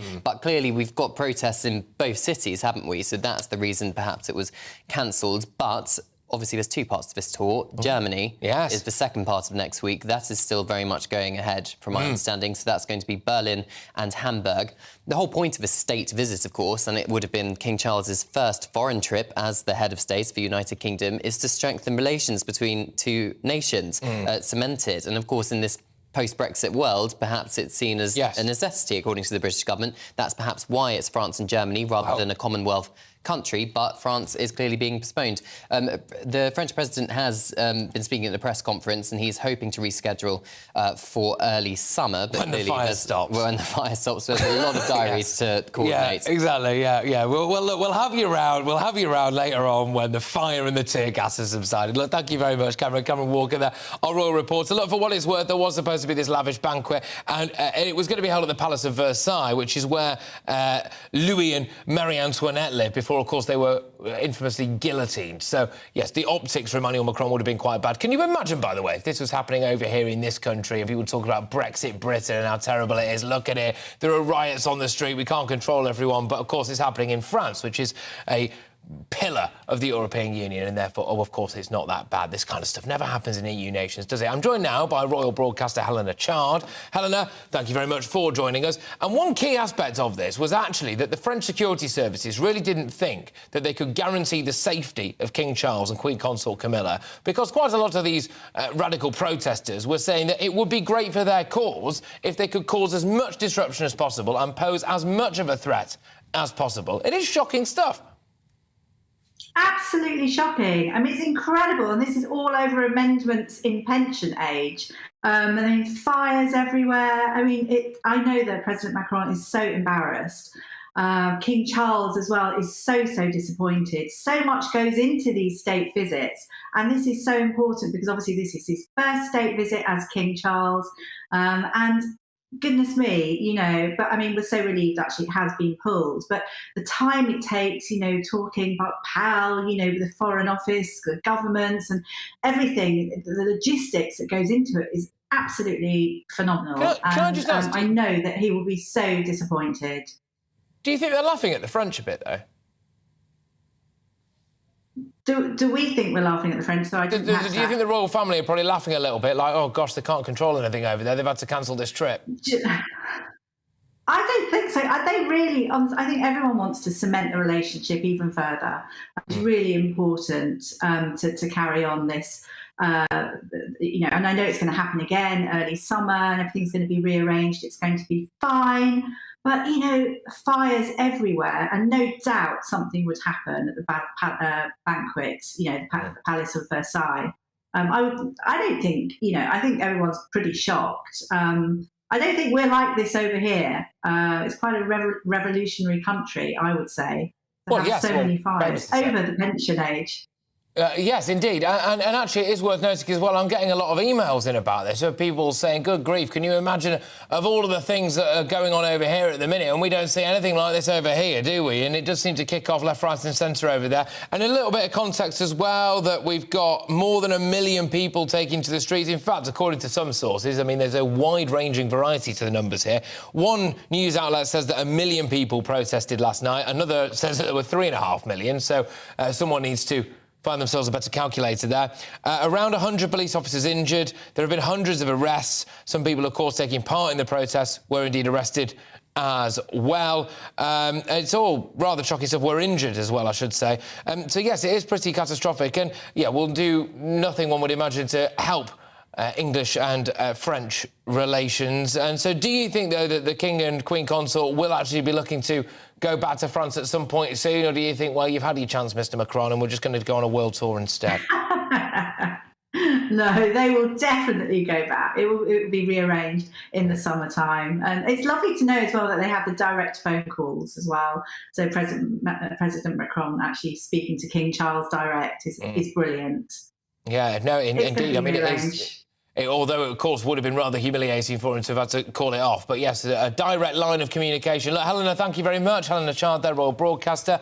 Now, let's cross to France, OK? And a little bit later on, we are going to be bringing you live shots from Paris, by the way, where we expect tensions to continue. I mean, it's been rumbling on for days, this, and it doesn't look like it's going to stop anytime soon, which is presumably why they've cancelled this visit. But we're going to go to France now and speak to Stephen Clark, who's the author of Elizabeth II, Queen of Laughs, and he also wrote 1,000 Years of Annoying the French. And eagle-eyed and eagle-eared viewers and listeners will be able to recognise Stephen from yesterday. But we're hoping to get a little bit longer with you today, Stephen. Fingers crossed, although I might have just jinxed it. But are you surprised at the way that the French have behaved over the idea that their pension age might be raised by 2 years? No, not at all, because people say that the French are revolutionary, but I don't agree at all. I think they're arch-conservatives, because what they write about is if you try and take away any aspect of their fantastic lifestyle and they go out on the streets, because, you know, it's not just pension age, they get fantastic medical cover, working conditions and everything. And if you touch one little thing of their lifestyle, they go out on the streets. And usually, not this time, but usually the government backs down. So that it's been, in the past, it's been very efficient. Now it's dragging on because President Macron has forced the law through using his presidential veto, and that's what's making people especially angry. But can I just reassure people who want to go to Bordeaux, they didn't burn the town hall down, they burnt the door, which is pretty bad, but it's not, you know, there's not a sort of heap of wreckage in the middle of Bordeaux if you want to go there. Yes, exactly. Well, a smouldering or a torching or whatever, you know, it's taking place there. But, yes, it's certainly not great, is it? And can you just explain to me as well the optics that you think it would have caused for the French people to see the King and Queen Consort arriving, walking down a red carpet, having however many courses of dinner it was going to be at the Palace of Versailles with Emmanuel Macron? Do you think that would have made it just kick right off even more, an ostentatious show of wealth? Yeah, no, that would have been completely wrong. They'd already pulled the red carpet. You know, the people who organised red carpets at the presidential palace had already said they were on strike and they weren't going to bring out a red carpet. The dinner had already been taken away from Versailles because the symbolism of Versailles, as you said earlier, would have been very bad. You know, the old royal palace out there, and so unfortunately, King Charles wanted to come purely as a gesture of friendship towards France, and it would have been at exactly the wrong time for the French. And unfortunately, because, you know, the French are saying that Macron is like a king, so meeting another king, as they see it, would have been very bad. And that's the unfortunate thing, you know. In normal times, King Charles could have come here as the Queen used to, and the Queen used to get a fantastic reception. Well, talk to me a bit about that, because I know I kind of look. There's a bit of a joking rivalry, right, between France and England and the UK, and I like to dine out on that every now and again, you know, and just tropes go back and forth, and I think it's a little bit of good-natured ribbing. Okay, I don't have any problems with that whatsoever, and I certainly hope the French don't either. I'm not going to stop it, but they do appear to be quite pro our royal family, which is strange. I find it strange. I don't know. I mean, why is that? Yeah, it is very strange. That's why I always ask them, because whenever there's a royal event, I'm on TV non-stop because I can speak fluent French. And most of the time I say to them, why do you, a bunch of Republicans, want me to come on every day and talk about the Queen and everything? I've written my little book about the Queen, Queen Elizabeth, Queen of Laughs, got to number 23 in the French bestsellers list of all books. And, she's the Queen of England. You're not supposed to be monarchists. And I think they actually respected the Queen a lot, as we all did, as a symbol of kind of historic continuity, because the French have got nothing like that, because they've got the Eiffel Tower, but the Eiffel Tower can't come and wave at you and put a nice hat on, and it doesn't have a jubilee, it doesn't have babies or anything that the royals do. So they're slightly envious of the fact that we Brits have this thing which is non-political. It's outside the political system, but it's a strong symbol of your country that a lot of people are quite fond about. And they don't have anything that similar. So they would have seen attacking King Charles. There was a real danger, I think, that protesters would have gone out in there and lobbed much more than eggs at his car and whatnot, Do you think they would have? Do you think they would have really tried? They would have really tried to attack our king? I think at the very least they would have tried to stop his train down to Bordeaux. They would have, if he'd been going, he would have been coming through Paris in a motorcade, and that wouldn't have been good. It's not the actual strikers who would have done it. The trouble is that these demonstrations attract riotous elements and extreme political elements of both extreme left and extreme right who want to bring down the government. And those violent people who latch themselves onto the protest, they're the ones who would do the damage and would have got great political capital out of humiliating Macron by being quite aggressive, potentially, to King Charles and Camilla. It could have gone pretty unpleasant, I think. OK, now, look, very, very quickly, in just a few words, if it's possible, you did write a book called 1,000 Years of Annoying the French. What is the thing that we've done most in that period of time to annoy the French? Well, everything. I think the thing they blame us most for, even now, is I still get blamed as a Brit for personally burning Joan of Arc. It's as if I did it myself. OK, all right, well, you wear that like a cross. Just let me add a little joke. What they say is that she's the only thing that we ever cooked properly as Brits.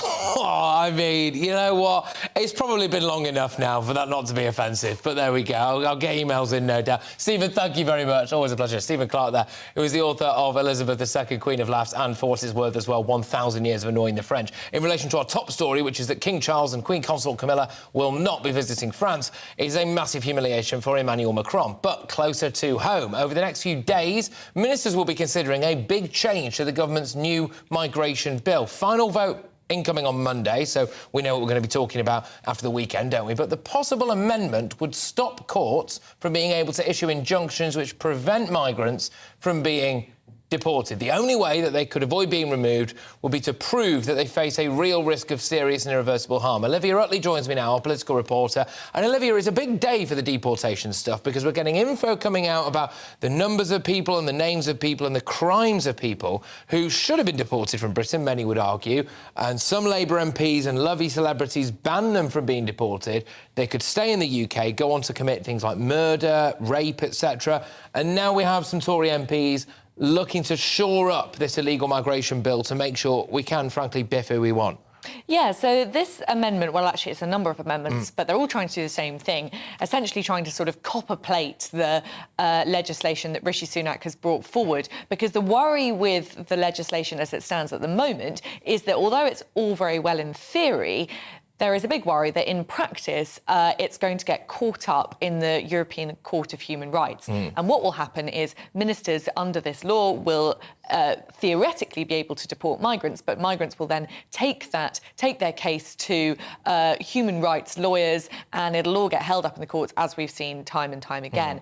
So Suella Braverman hopes that the way she's phrased the legislation, the way it's been put forward, will get round the Strasbourg courts. But these amendments are designed to make that absolutely certain. Suella Braverman herself, we know, because she spoke about this very openly at the end of last year, would like to just leave the European Court of Human Rights. But she knows that isn't government policy. So there is a rumour that there are government ministers, frontbench government ministers, threatening to resign unless these amendments go through. Well, it could well be that one of those ministers is Suella Braverman herself, the Home Secretary. So this could all end up exploding. So we could have on Monday, we could be sitting here talking about cabinet ministers resigning. We could be if the government doesn't seriously consider this amendment, but it sounds as though they are considering this amendment. The only worry from the government's perspective is that there could be a counter-rebellion from sort of moderates in the party who have problems with the legislation as it stands. They think that it's too harsh on, well, particularly on unaccompanied minors, so they're trying to toughen it up from that angle. But it could be that they have problems with generally distancing ourselves even further from the ECHR. So that is the line the government that Well, this is the thing. I mean, the flip side to it as well is it's apparently against people's human rights to even bother to check whether or not they are an adult sometimes, and that's had disastrous consequences. But Olivia, thank you very much. Olivia Utley, our political reporter. Right, OK, so I've still got loads coming your way. Should wolf whistling become a criminal offence? Have you ever been wolf whistled? Did you like it? Did you hate it? For what it's worth, I can't really whistle, so, you know, it wasn't me, Gov, but there we go. Apparently, if I was to climb some scaffolding and wolf whistle at someone I found attractive below me, I would be nicked and put in prison for 2 years. That is a rather long whistle. I'm Patrick Christys, and this is GB News. It's all about family, being in people's living rooms, all the interaction and getting to know who our viewers and listeners are. When I was young, my dad used to say, "Nana, stop arguing." I wanted an outlet that would enable me to give my opinion.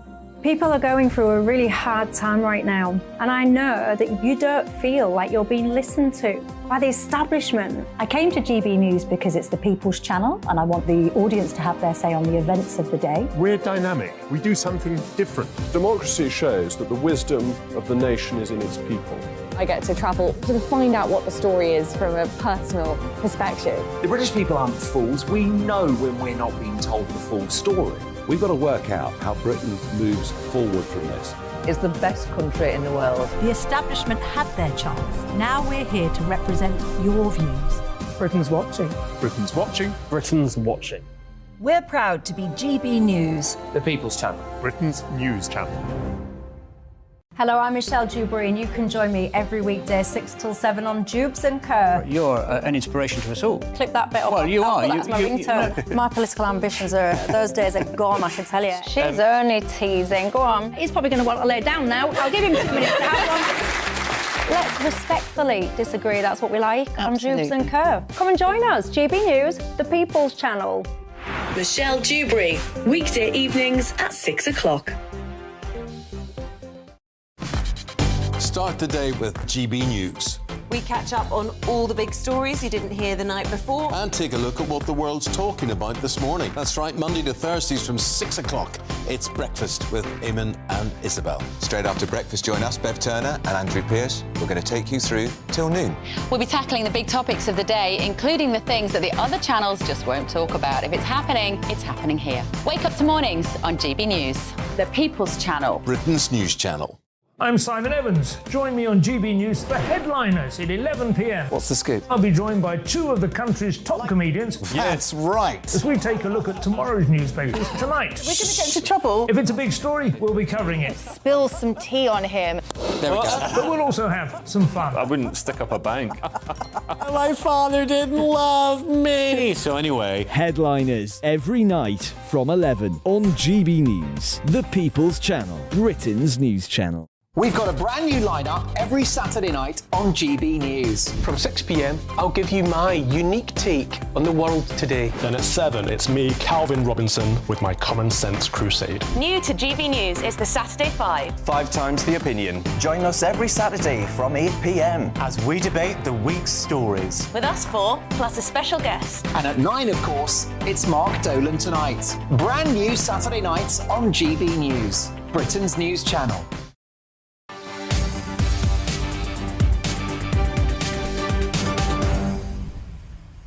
A quick reminder of our top story today. The King's State visit to France has been postponed because of violent protests across the country. France in flames. Moving on. Wolf whistling could be made illegal, and you, yes, you know who you are, could face up to 2 years in prison if you're caught doing it under plans announced by the Home Secretary, Suella Braverman. So the new bill is due for its final report stage at the House of Commons today, but campaigners say there's a loophole in the proposals that would let offenders escape prosecution by claiming they thought their behaviour was welcome. It's an absolute minefield, this, isn't it? Anyway, joining me now is Belinda de Lucy, who's a former Brexit Party MEP and, as far as I'm aware, has some very strong views on wolf whistling. Belinda, so if I was to wolf whistle you, I could get 2 years in prison. How would you feel about that? Oh, awful. I think it's a terrible law. I think it's messy. I think it's vague. I don't think it will work. I think it trivialises the suffering of women who are victims of genuine sexual harassment and rape and sexual assault. I also think it infantilises women and girls so much to think that they're so fragile, that these small social errors that men make sometimes, that some women like and some women don't, are so harmful to them that it could end up this man going to jail for 2 years to destroy a man's life. Well, yes. Wolf whistling, I think it's a real distraction and can end up damaging relationships between women and men. These are minute errors, and it's straight out of the book of victim feminism that's been banging on about mansplaining, manspreading, man-interrupting, demonizing every single thing a man does and making it his fault. I think it is where feminism is failing, and I think it's putting a lot of girls off feminism, this obsession with men's faults all the time. And I think women and girls should be strong enough and capable enough to take on uncomfortable situations like that where they feel safe, and to challenge the wolf whistler if they don't like it, or to ignore it or welcome it. I don't think this should be criminalised at all.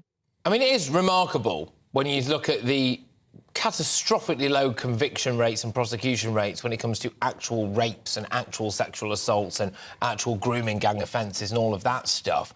But some bloke up scaffolding, with a roll-up in his mouth and plaster all over himself, wolf whistling down at someone below, could be the one to find himself in prison for 2 years. It is pretty shocking, and I think you've made that point, really, that you think it diminishes actual, real, genuine offence. I mean, look, some women appear to welcome wolf whistling. Is that fair or not? Does every woman secretly hate it?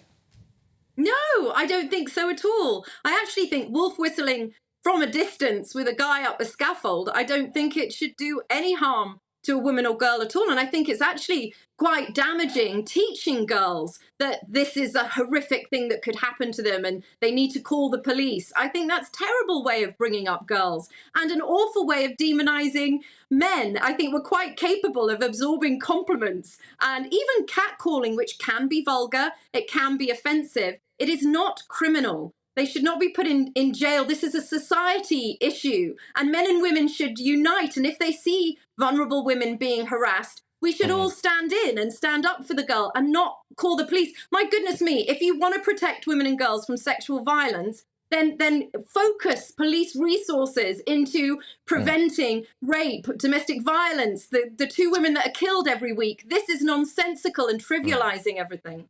Is there a distinction to be made, though? Because I know that a lot of women genuinely feel incredibly threatened on the tube, for example, really creepy, threatening men standing incredibly close to them or staring at them just directly for a very, very long time.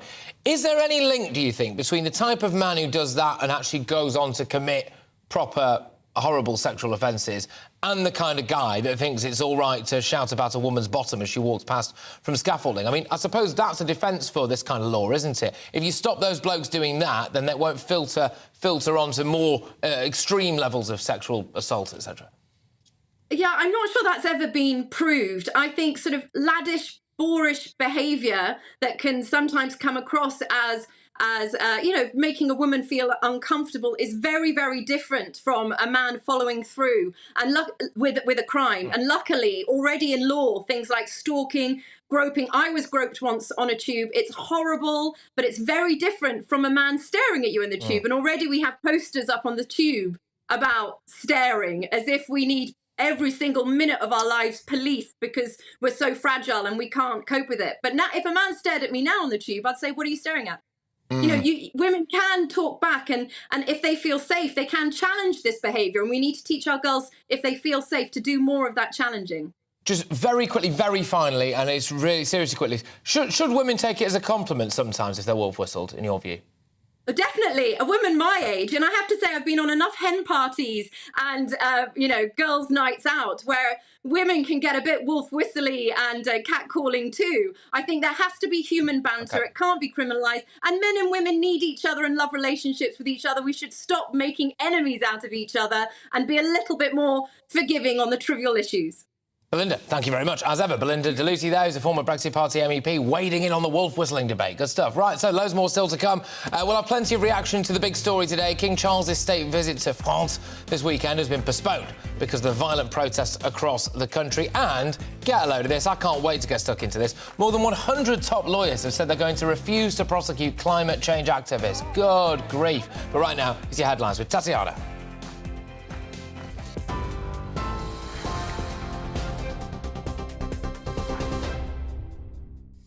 Patrick, thank you very much and good afternoon. This is the latest from the GB newsroom. The first state visit of King Charles to France has been postponed because of protests across the country. Tens of thousands of people have been demonstrating against the government's plan to raise the pension age from 62 to 64. The King was due to arrive on Sunday as part of a week-long trip to Europe. Emmanuel Macron has suggested the new date for the visit will be in the early summer. The Windsor framework has now been formally adopted by both the UK and the EU. The Foreign Secretary and the European Commission chaired a meeting earlier to sign off the post-Brexit trade agreement. It's after MPs voted in favour of the Stormont break, despite continued opposition from the DUP.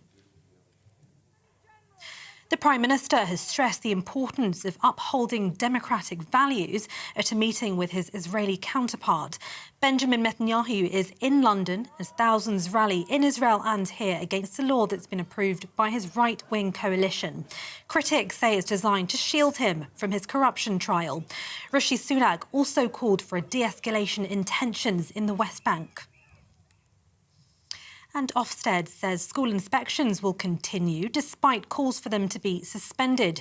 Unions representing teachers and head teachers want checks to be paused while a review is carried out.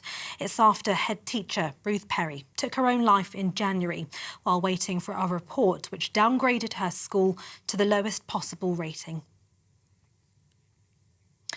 TV, online and DAB+ radio and TuneIn app. This is GB News. Now it's over to Patrick.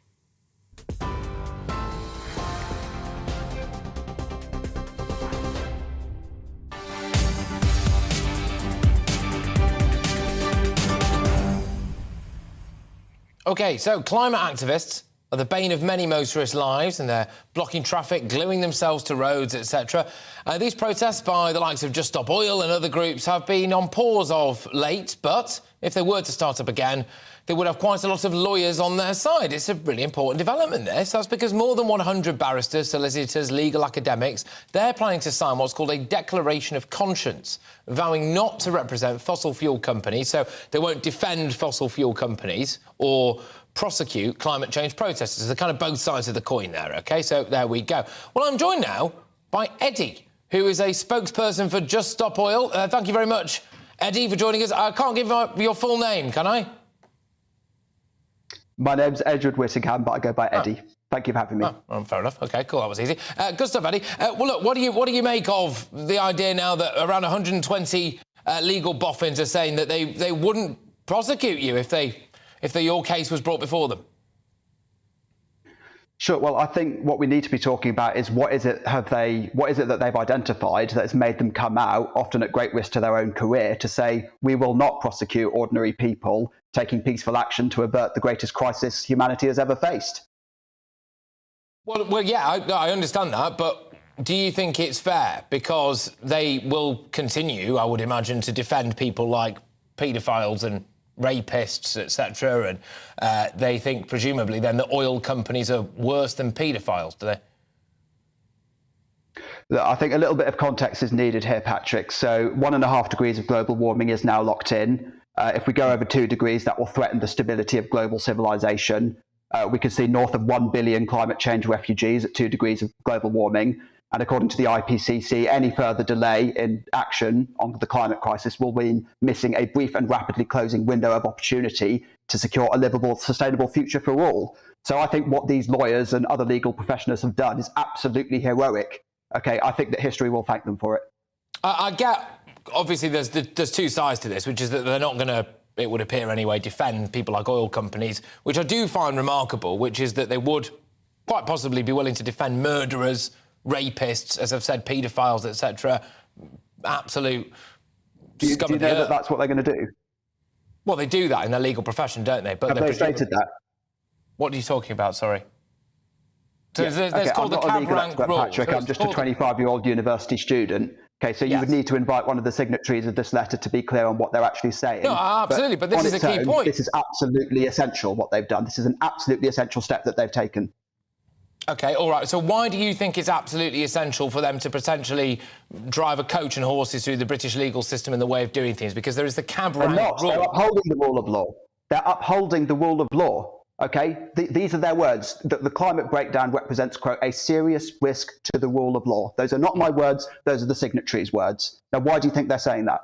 Yeah, but I get what you're saying, because that's the argument that people like yourself use, which you're perfectly entitled to, which is if the climate emergency does come to fruition and it does happen, then there will be the breakdown in law and order and there will be mass death, etc. And I get all of that. I get what you're saying, and you're perfectly entitled to your view. But in this country, lawyers have to abide by what's called the cab rank rule, which is when a case essentially comes across into their lap, they have to take it, which means that they don't discriminate against which person that they decide to defend or prosecute. And they're making an exception for you guys on this. Do you not think that maybe sets a dangerous precedent going forward for the British justice system?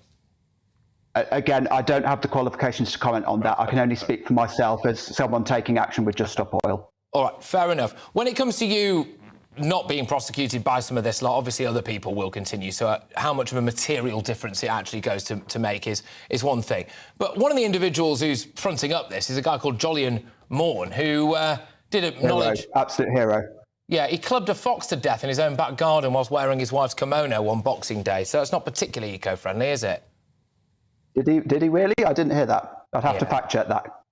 Well, he did it, yeah. Does that change your opinion of him at all as an eco-hero? Well, at risk of getting drawn into petty details here, yeah. So I'm not sure I believe that personally. I would need to check that. But can I just bring it back to the main issue here, which is that we're facing the greatest crisis humanity has ever faced, and finally, the legal professional is taking its responsibility. That's how I see it.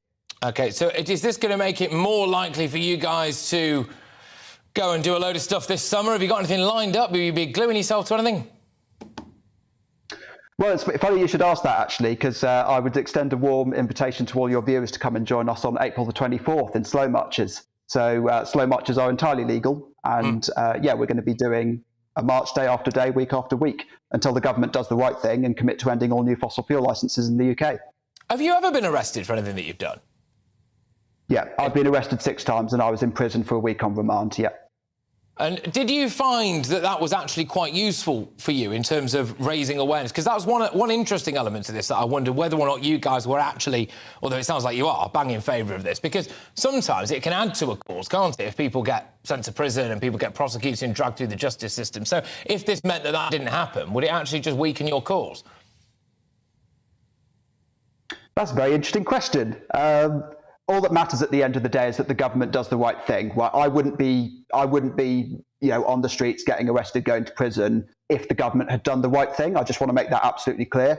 I know this is the first time we've met, Patrick, but hopefully, you can tell, from my demeanour, I'm not the kind of person that enjoys going out and making a nuisance of myself, right? All that I want is for the government to do the right thing, so that I've got a livable future, so that, all of humanity has a livable future, okay? And whether that comes through civil resistance, whether that comes through another means, whether that comes by the legal system itself, That's all that matters. We just need to see change, and we need to see it now. If you engaging in civil disobedience, even a slow walk, for example, or something, I suppose, more illegal, really, because a slow walk's all right, from what I can gather, isn't it, under the current legal framework? It's legal. Yeah, so actually gluing yourself to something, and an ambulance pulls up behind you, can't get through, and someone dies in the back of that ambulance, do you think you should be prosecuted then?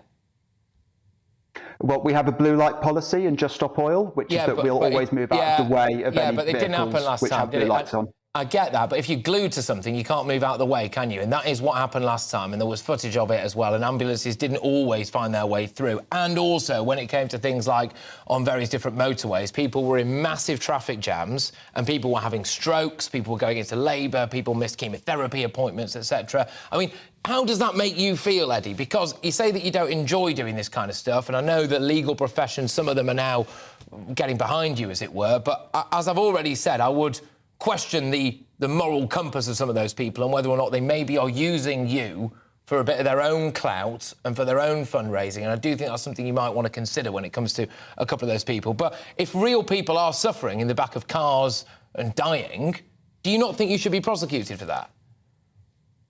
Well, to the best of my knowledge, no one has died because of anything that we've done. OK, but what we do know is that millions, if not billions, of people will die if the government does not do the right thing, right?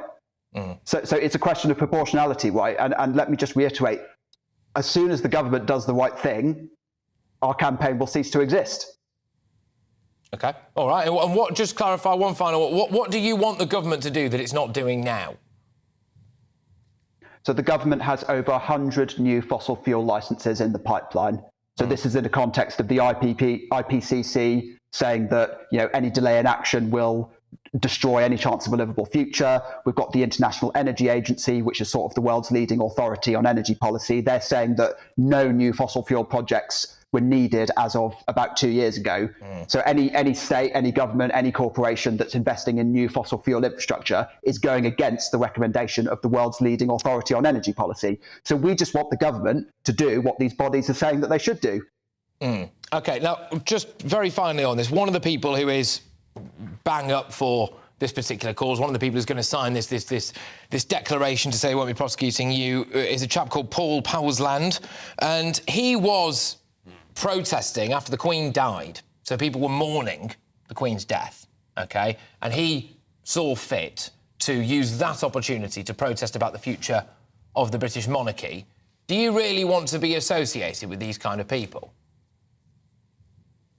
I don't really have a comment on it, OK? Like, you know, obviously within, you know, 120 legal professionals, there'll be differences in views. I'll share some things with them. I'll share, you know, other things I won't share with them. OK, all that matters to me in this context is that they've come out and said this crucial thing, this absolutely crucial message that needs to be shared, which is that, you know, lawyers and other legal professionals should not be prosecuting people like me, you know, people who just want a livable future for humanity.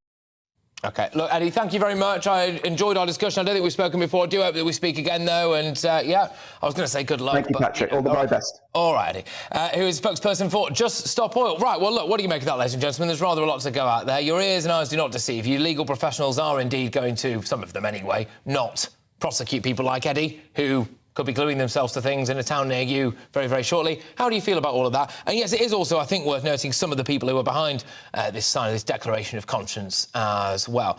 Anyway, should university students have trigger warnings on books? Excuse me, sorry, are they actually making things worse? I'm Patrick, I know, it's all got too much for me. I'm Patrick Christys and this is GB News.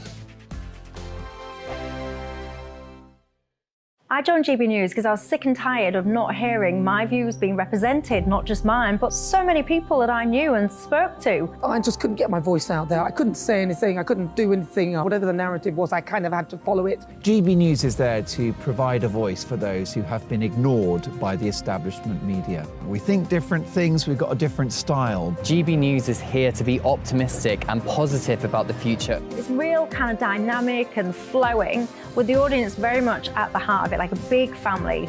Here at GB News, we talk about the things that matter to you. Hearing the voices from right across our towns and cities, especially our towns. All sides of the argument represented with a heavy dose of opinion. We're on a mission here to make a difference. And the GB News family really is here for you, and whatever time of day you can watch or listen. Britain's watching. Britain's watching. We're proud to be GB News, The People's Channel. Britain's news channel. Westminster is going around in ever-decreasing circles, followed by the media. Britain is broken. How on earth did we get into this mess? But more importantly, how do we get out of it? Join me at 7 p.m, Mondays to Thursdays on Farage, here on GB News. We will have open, rational debate. We've got to work out how Britain moves forward from this. Join us here on GB News, the People's Channel. Britain is watching.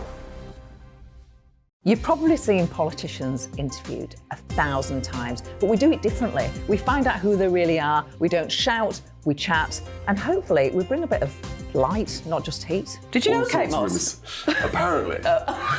Do you have a pair of jeans or a pair of jeans? No, of course I don't. What would I do with them? My friends are like, oh my God, what's she doing now? Join me every Sunday at 6 for Gloria Meets, only on GB News, the People's Channel, Britain's news channel. I'm Jacob Rees-Mogg, the Member of Parliament for North East Somerset and a former government minister. For years, I've walked the corridors of power in both Westminster and the City of London. I campaigned in the largest democratic vote in our island story. I know this country has so much to be proud of. We need to have the arguments, the discussions on how we make it better. The wisdom of the nation is in its people. Vox Populi, Vox Dei. That's why I'm joining the People's Channel. Join me Monday to Thursday at 8 p.m. on GB News, Britain's news channel. I'm Mark White. As GB News Home and Security Editor, I cover those key issues that are so important to you. Our authorities, our communities doing all they can to combat violent crime. With the public services under unbearable strain, why are we still failing to control our borders? Defence, the first priority of any government, has been continually hollowed out. Can we trust our politicians to protect the armed forces? Join me, Mark White, on GB News.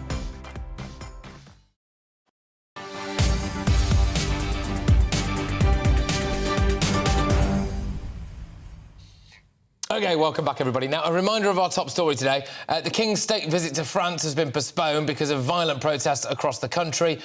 We will have more on that as and when we get it. But yes, not a good day for Emmanuel Macron, of course. Right, now, more and more books at universities have got trigger warnings. So would you believe that in some places students are warned that the Bible, so the Bible, contains shocking sexual violence? And apparently Oliver Twist contains child abuse. But are these trigger warnings needed, or are they counterproductive and actually making them think that they are frail? Joining me now is Linda Murdoch from the Scottish Union for Education. Linda, where do you stand on this then? Do you happen to find the Bible particularly offensive?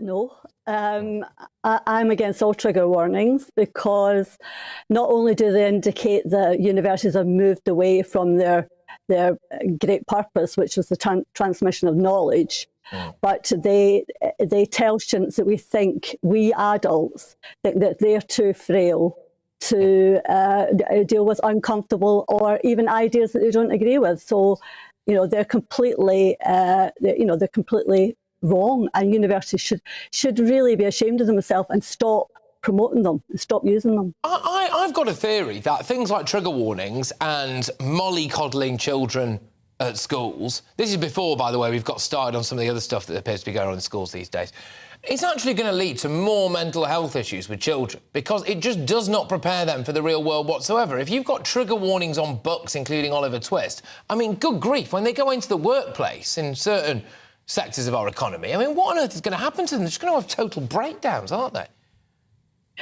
Well, yes, and what you say is true, and you can really see that we've got, we're surprised and we're upset that between a quarter and a third of university students now say they've got mental health problems. Is it any wonder that they're saying that and they're reporting mental health problems when all we seem to do is tell them that they're too frail to deal with any of these things?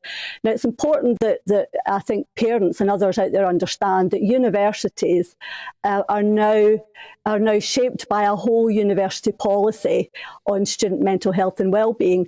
And that means that universities have moved away from knowledge being the primary purpose of their mission to safeguarding student mental health at all times. And this is actually university policy. It came in 2017, and now it obliges all universities to make sure course design, building design, and the way that all staff deal with students is framed by a concern about their mental health and well-being. Now, we're signalling this to students. That means that they think that we don't think that they're capable of taking on, as you say, the ideas of life and inside and outside university. Is there something more sinister going on here? I know that we tend to have a little bit of a joke about Roald Dahl being censored or, you know, it being more, I don't know, child-friendly and some words being taken out of it. Then you've got trigger warnings on Oliver Twist and things about child abuse and all of this stuff. But is there something more sinister going on here about censorship and about indoctrination?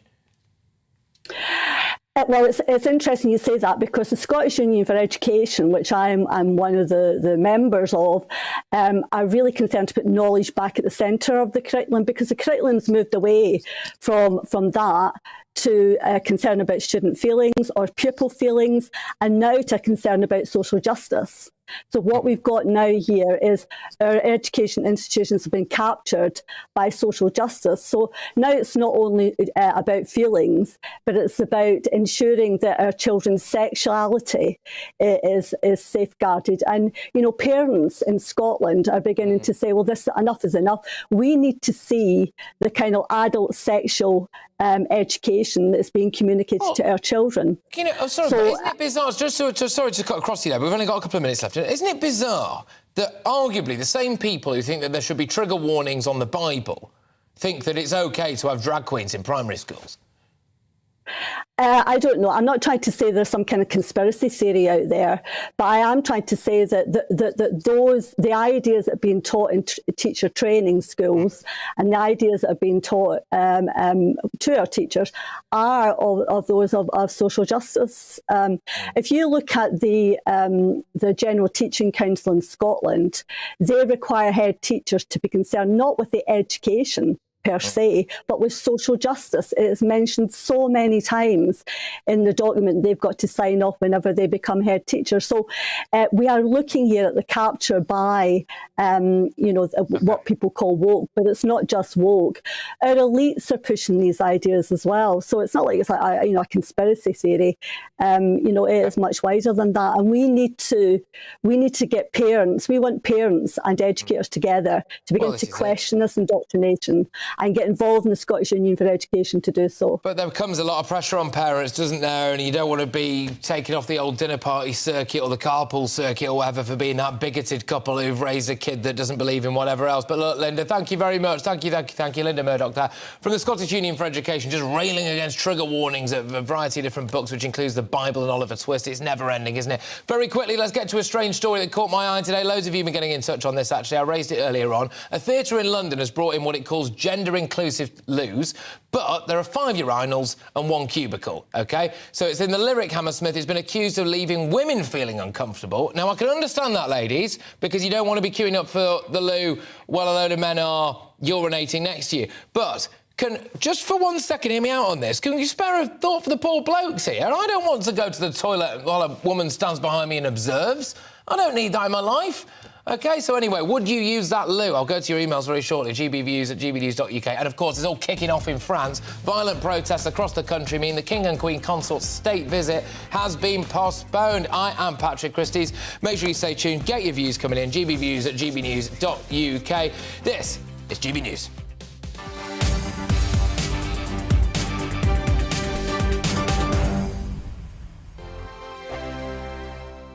Monday to Thursday nights on GB News. At 6, it's Dubes & Co. 7 o'clock, Farage. At 8, join Jacob Rees-Mogg. And at 9, Dan Wootton Tonight, followed by Headliners. On TV, radio and online. This is GB News.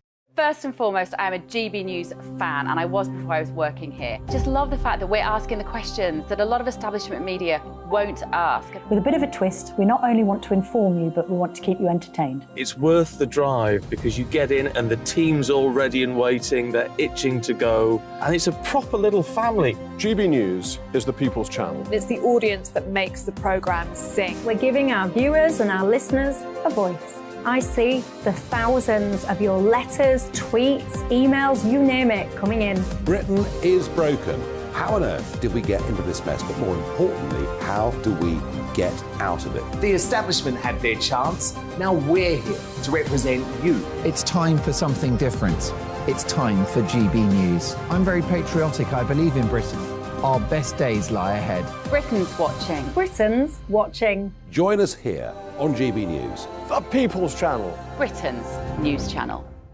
Join me, Patrick Christys, Monday to Friday, 3 till 6. We tackle the day's news agenda like you've never seen before. It's high tempo, high octane, the most controversial topics, and the best guests. You will not be able to take your eyes and ears off it. I'm not afraid to ask the questions that you really want answered. 3 till 6 p.m, Monday to Friday on GB News, the People's Channel, Britain's news channel. GB News has its own late-night paper preview show, Headliners, where comedians take you through the next day's top news stories. You don't have to bother reading the newspaper, we've got it covered for you. Headliners, every night at 11 p.m, and repeated every morning at 5 a.m. We won't send you to sleep like some of the other paper review shows out there. GB News, the People's Channel, Britain's news channel.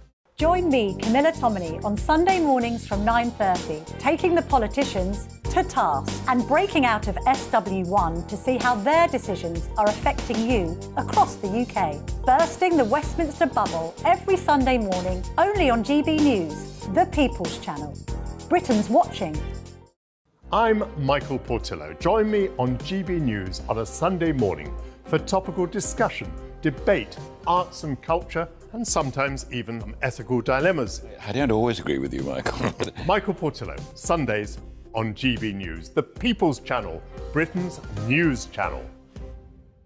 I'm Andrew Doyle. Join me at 7 o'clock every Sunday night for Free Speech Nation, the show where I tackle the week's biggest stories in politics and current affairs with the help of my 2 comedian panellists and a variety of special guests. Free Speech Nation, Sunday nights from 7 on GB News, the People's Channel, Britain's news channel.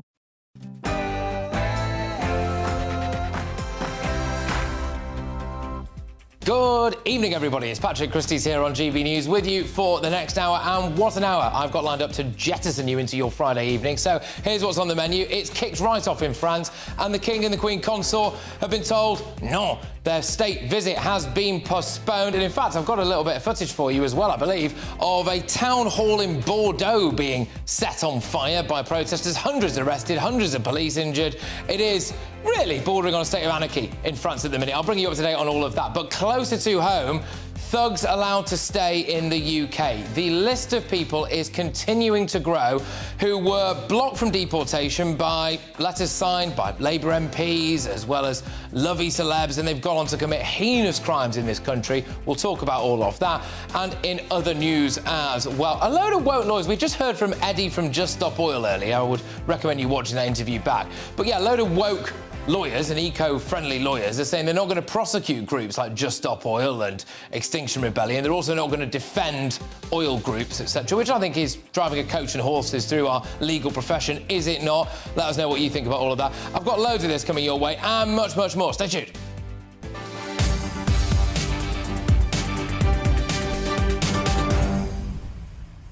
Right, OK, I'll also be talking about wolf whistling, because apparently you can get 2 years in prison if you decide to wolf whistle someone at the minute, which I think is probably pretty ridiculous. And I'm going to have a little bit of a tease for you now, because have a look at what happens here and see if you can guess what happens next. Play the clip.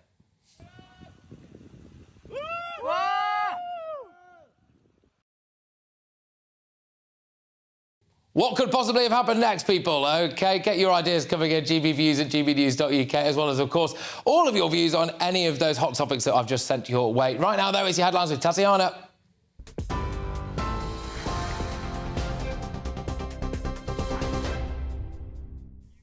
Patrick, thank you and good afternoon. This is the latest from the GB newsroom.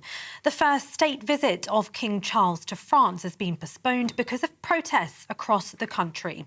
Tens of thousands of people have been demonstrating against the government's plan to raise the pension age from 62 to 64. The King was due to arrive on Sunday as part of a week-long trip to Europe. The French President, Emmanuel Macron, has suggested the new date for the visit will be in the early summer. The Windsor framework has now been formally adopted by both the UK and the EU.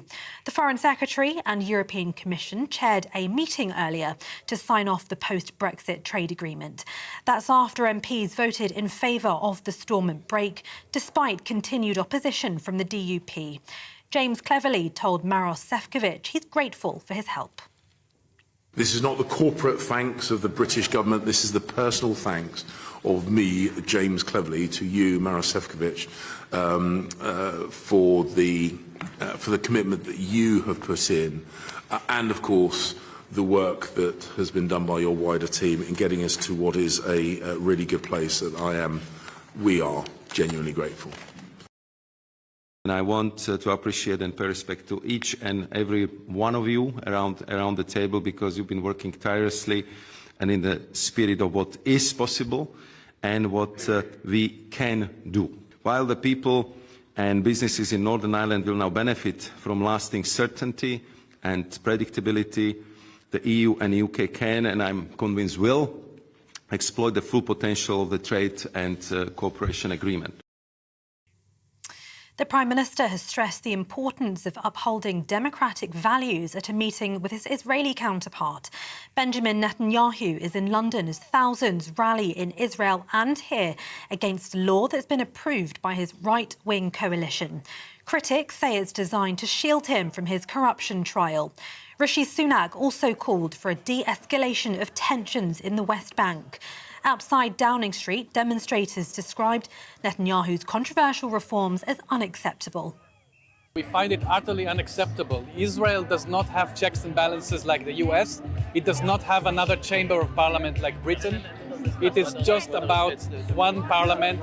This government basically works days and nights to make sure that women will not hold any powerful positions, just erasing women from public spaces. The situation in Israel is that non-elected judges can make the law. It's unlike the United States, unlike UK, and all that the judicial reform wants to do is to restore the balance. Security guards at Heathrow Airport will go ahead with strikes over the Easter holiday after talks over pay have failed.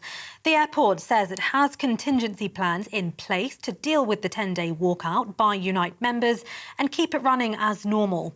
Heathrow says they've offered a 10% pay increase to workers. The BBC says it raised concerns about the recruitment of Richard Sharp before he was appointed as the corporation's chair. In 2020, the former BBC chair, Sir David Clementy, wrote to the government about its involvement in appointing his successor. He said even before the job had been advertised, the government was in discussions with the preferred candidate, including about salary. Mr Sharp is facing mounting pressure to resign after it emerged he helped former Prime Minister Boris Johnson secure an £800,000 loan. And Ofsted says school inspections will continue despite calls from teaching unions for them to be suspended. 3 unions say they should be paused while a review is carried out. It's after head teacher Ruth Perry took her own life in January whilst awaiting her school report. The Ofsted chief says that wouldn't be in the best interests of children. The head teacher Sophie Greenaway says the mental health of staff should be a priority. Ruth's death cannot be in vain. Ruth's death has got to lead to change.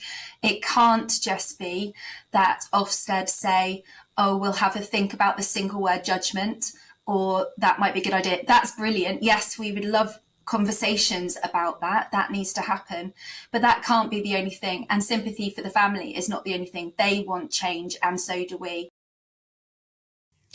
This is GB News. We'll bring you more news as it happens. Now, though, it is back to Patrick.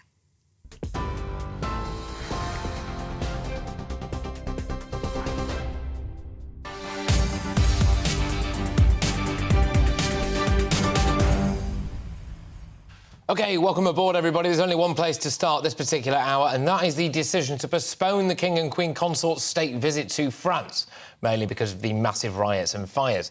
They were due to travel to France on Sunday, but hundreds of people were arrested last night as violent demonstrations swept across the country. Now, viewers on GB News can see images of the town hall of Bordeaux, or what's left of it, the smouldering wreckage of it, which was set alight by protesters yesterday. So the King and Queen consort have been scheduled to visit Bordeaux on their trip, so it's probably for the best that they didn't go. The protests were triggered by pension reforms brought in by beleaguered President Emmanuel Macron.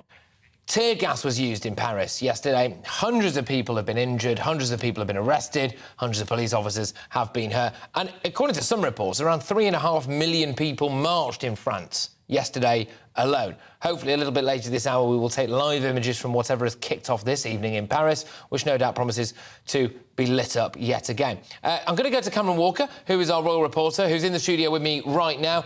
So the King and Queen consort got a phone call from good old Emmanuel earlier on, and he said, "No, my country's on fire." Yeah, it looks like there was definitely a phone call between the King, at least, and Emmanuel Macron. It was the French government requesting that the King and Queen consorts postpone the French part of their state visit in consultation with the British government as well. I mean, incredibly embarrassing, I think, for the French government. It was only yesterday the Interior Minister of the French government was saying, hey, this state visit's still going on. Yeah. You know, everything's absolutely fine. 24 hours later, they're rolling back on that in quite some U-turn. Clearly, you're seeing images now, if you're watching on television, of burning objects, protests going on. Clearly very violent protests. Some people were non-violent, but nonetheless, it seems to be the case that security was a big... Well, yeah, looking at those pictures, it is. Security is a big concern.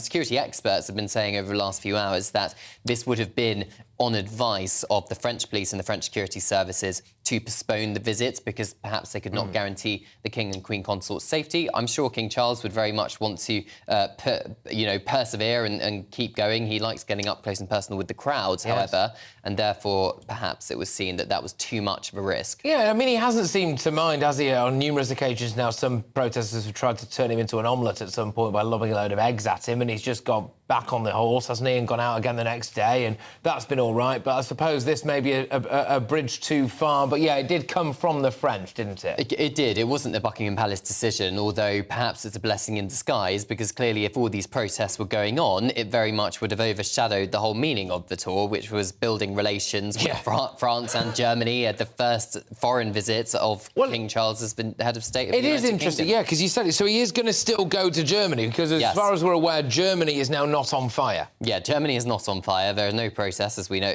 that we know about in Germany. And yes, that is still very much going ahead from Wednesday to Friday next week. Berlin and Hamburg. But I think the other big point, with the political point, perhaps, with the French decision to postpone this tour, is the fact of having the King and the President in the Palace of Versailles dining on this lavish banquet when there's protesters outside, fires burning. It perhaps is giving a Marie Antoinette look and harking back to the French And she, of course, was beheaded, so we wouldn't want anything like that, would we? Now, Cameron, thank you very much. Cameron Walker there, our royal reporter. I'm joined now by fellow royal commentator Richard Fitzwilliams. Richard, great stuff. Thank you very much for joining us on this particular one. I mean, look, this is an utter humiliation for Emmanuel Macron, isn't it? And, I mean, shocking. King Charles was supposed to be going around clearly building bridges with the European Union, wasn't he? Because he's there going to see the two key pillars of the EU. You've got France and he'll be in Germany, but he can't go to France because it's essentially like a modern-day revolution out there. There's absolutely no doubt that it is extremely embarrassing for President Macron. And I mean, no question that until relatively recently, French sources were insisting that the tour would go ahead. But there's no question that with anarchy, we looked at the photographs of the footage of Bordeaux Town Hall blazing. Well, I mean, this was supposed to be part of the visit. And as for the optics, the king most certainly couldn't have done walkabouts, and you'd have had to have a very, very constricted tour. So, for example, the wreath laying at the Arc de Triomphe, the address in the French Senate to both houses, the banquet, all of this was part and parcel of an attempt to rebrand relations, which was very important because in the constant years, I mean, with migration, with post-Brexit with the EU and Northern Ireland, with fishing, there's absolutely no question. The AUKUS submarine deal as well, resented by the French. There were reasons for extending further the hand of goodwill which Rishi Sunak and Macron seem to have got on rather well. Exactly, but can I just say, Richard, politely, we've done the French an absolutely massive favour here, because if King Charles had said, no, we're going to come anyway, then Emmanuel Macron would have had to deal with the optics of having wreaths being laid with tear gas going off in the background and Paris with mounds of rubbish. I mean, no one's raising the issue of the fact that there was so much rubbish left on the streets of Paris anyway. I mean, if anyone's seen that Netflix series, is it Emily in Paris? I mean, Paris is nothing like that. When you get off at the Gare du Nord, it's absolutely horrendous. And so we saved Emmanuel Macron from utter embarrassment here. Well, there is absolutely no doubt that had they persisted, and remember, of course, so far as the King's concerned, he acts on government advice. There's no doubt there was obviously concern at the palace in Number 10. But had there been any incidents, and very likely, I mean, this is one of the points, a very large number of threats had been made that this would be disrupted, that the royal visit could expect trouble. A lot of comments and perhaps action, who knows, about regarding Versailles. I mean, this was anyway symbolic, as you and Cameron were discussing. I mean, it looks ludicrous. You know, from that point of view, it would have been an utter humiliation. And Francis, with that vote being Parliament bypassed in that vote, it has set off what is basically a form of anarchy after yesterday's protests. And we'll see what happens next Tuesday. And that was timed as well, obviously bearing the royal visit in mind, so it couldn't go ahead. Obviously not.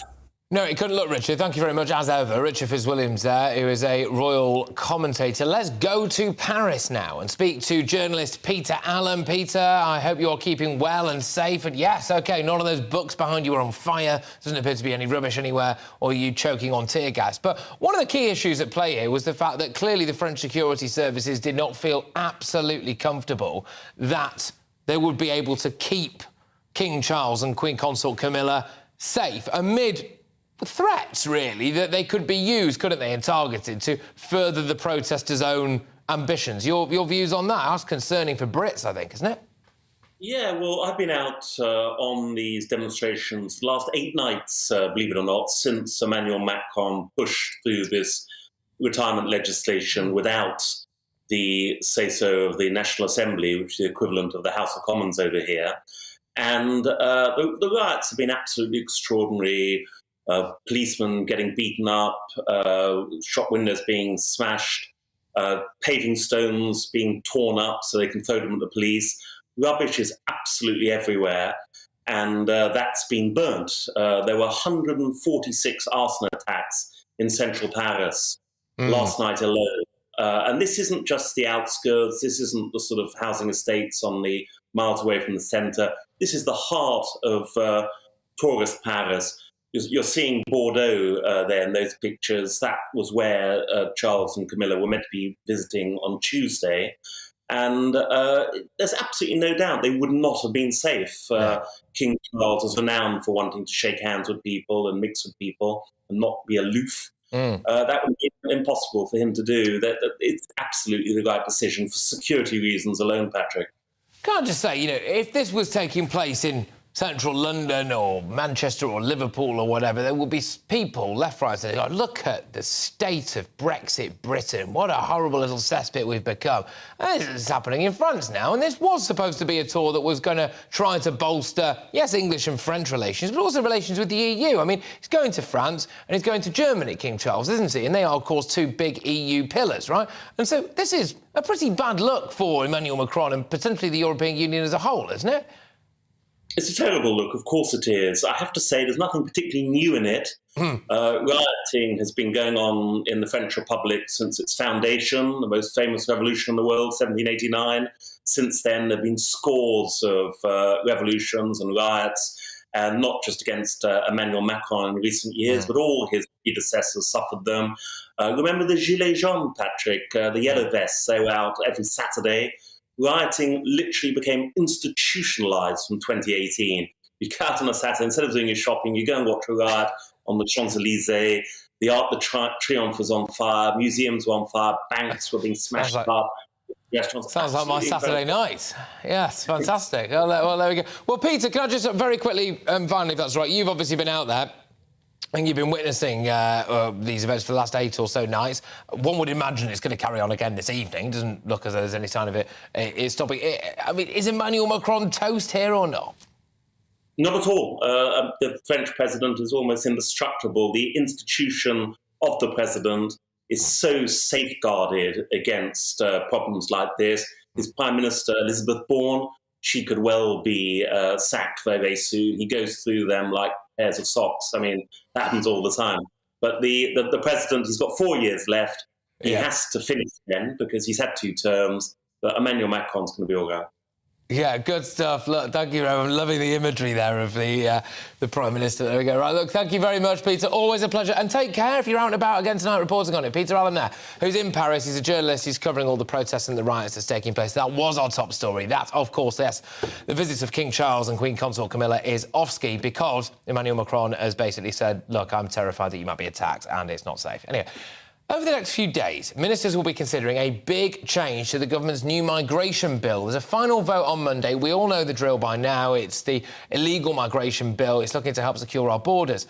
But there are going to be a few amendments at least tabled to it. One of them is designed to stop people from having last-minute injunctions against their deportation, especially in light of the fact that we've seen already now more and more people coming out who should have been deported. They were stopped from being deported by a load of Labour MPs and lovey celebrities who signed a letter to say, please keep these people in the country. Some of them have gone on to murder and deal drugs and all sorts of unspeakable crimes. So that's been taking place. So some Tory MPs want to stop that from happening again, which I think a lot of people would regard as fair enough. But there is, of course, another man who wants to go one step further and stop the use of migrant hotels completely. And it is the Conservative MP Jonathan Gullis, who I'm pleased to say joins me now. Jonathan, good stuff. How are you? I'm good to see you, my friend. How are you? Yes, I'm very well. So what are you actually tabling here, and will it get a good hearing, do you think? Well, look, there's been a small group of us, I think it's quite obvious from the signatures on the amendments, that have been working together collectively to come up. And yes, I've got 2 specific ones as the lead member in my name. One is to actually make it illegal effectively to use hotels, to stop and end the use of hotels, enabling us to actually force the hand to find alternative accommodation in the short term, but ultimately making sure that we do carry on to deliver getting people removed from the UK to safe third countries. And another one that says that even if someone is removed and they try some sort of human rights claim that is, you know, clearly just some sort of lefty lawyers loving, that actually that won't be able to see that person returned back to the UK, and their case would have to be heard even if they're in a safe third country. Because the last thing that we need is to undermine the idea of removing someone who could then be brought back. That will just be godsend for the smuggling gangs who want to bring people over. Yeah, indeed. I mean, how do you think that the migrant hotel one's going to go down? You might have a tough job there because I suppose the government, I don't know, might not want to back you on it. They seem to love putting them in hotels. All I can say is that I've had actually very helpful conversations with both Number 10 and the Home Secretary. And look, I'm not looking to push this to a vote. What I'm looking to do is to help the government when it comes to maybe any blockages within the civil service to find alternative accommodation sites, but ultimately also to make it very clear that the hotels have to end. That £7 million a day needs to stop being spent, and that we need to carry on with actually getting on with what the Prime Minister wants to do, which is get people deported to a safe third country. If we do that, then there won't be a need for hotels or even a need to start looking for lots of other accommodation within our United Kingdom. I don't want to see housing use. We do have old MOD sites that for temporary use could be used. We do, I'm sure, have as well, the boats that have been talked about off the coast as well that could be used as well. But also, we should be getting our deals with France for returns agreements. And whilst I accept the Prime Minister worked very hard on that deal with Emmanuel Macron, I was disappointed that for £500 million we didn't get a returns agreement in place, which to me is absolutely critical as well if we're going to stop this. Well, yeah, I mean, Emmanuel Macron's got a rather large clean-up bill on his hands now, given what's been going on in Paris and Bordeaux, so we quite possibly have paid for some of that. Thank you very much yet again to the British taxpayer being the piggy bank of the world, but there we are. When it comes to the deportations of people now, I know you feel very strongly about this, and a lot of people do. I wasn't shocked to find out that several Labour MPs and a load of lovely celebrities had decided to sign something without any idea what kind of individual was on a deportation flight. So our intelligence services, our government and our security services had all come to the conclusion that this variety of people needed to be deported from Britain. But the intellectual weight of lovey celebs from North London decided, no, it must be horrific and racist. And so they signed a letter to say, well, please, please, please don't deport them. And then some people go on to kill people, deal drugs, rape people, do whatever. I mean, it shouldn't be a shock, should it? I mean, can you trust the people there to actually really want to get control of our borders, Jonathan? Well, I understand why people are worried, because, as you say, even the leader of the opposition, Sir Keir Starmer, Mr. Flip-Flop, who changes from pillar to post wherever the political wind blows, signed a letter, didn't he, with other colleagues to stop a flight of 50 foreign criminals being deported back to Jamaica. 7 of those, I believe, the Sun uncovered in their report, well done to Harry Cole on that one, showed that 7 had gone on to carry on other crimes. And when he was up in Stoke-on-Trent yesterday and asked the question from Jack Elsom, he refused to apologise and said he stood by his record, which I find astonishing. It just goes to show that Labour can't be trusted and that they are going to cave, as they always will do, to the woke celebrities on Twitter who want to virtue signal at every opportunity. And of course, they must know better than all of us, because they obviously come out and about in Stoke-on-Trent, knock on the doors I knock on, look at the fact hotels in my constituency have been taken up, look at the fact that we've now got 1 asylum seeker for every 30 residents in the city centre ward of a True and Hanley, and I'm sure they'll understand, because they're so clever and so pious and virtuous about, you know, why we're so wrong to be angry. The reality is they're out of touch, and the Labour Party's out of touch and can't be trusted either. Do you think that some people need to get out more? I understand that Keir Starmer decided to grace Stoke-on-Trent with his presence. I'm not sure how much walking around he did particularly, but when they actually, for all of the virtue signalling that we see on social media, and for all of the very loud people and the Gary Linekers of this world that, you know, pipe up, you would be forgiven for thinking, if you just went online, that around half of the British population were dead against this illegal migration bill. But if you look at the actual polling that was put together by Matt Goodwin, you realise that 52% of people are basically bang in favour of it. And in fact, only around 16% of people are completely against it. So you are in the majority, Jonathan. I know, you wouldn't believe it, would you, if you listen to Twitter? Thankfully, people like you and me aren't bothered about what Twitter has to say. And you are correct, Keir Starmer was up in Stoke-on-Trent talking about crime. I thought it was a good choice of place to go, because Stoke-on-Trent Labour are very good career criminals, with one having allegedly been arrested one being arrested for allegedly assaulting an emergency worker, and another one having previously got 16 months in prison for fraud and false accounting. So if he wants to understand criminals, Stoke-on-Trent Labour is the place to clearly learn from.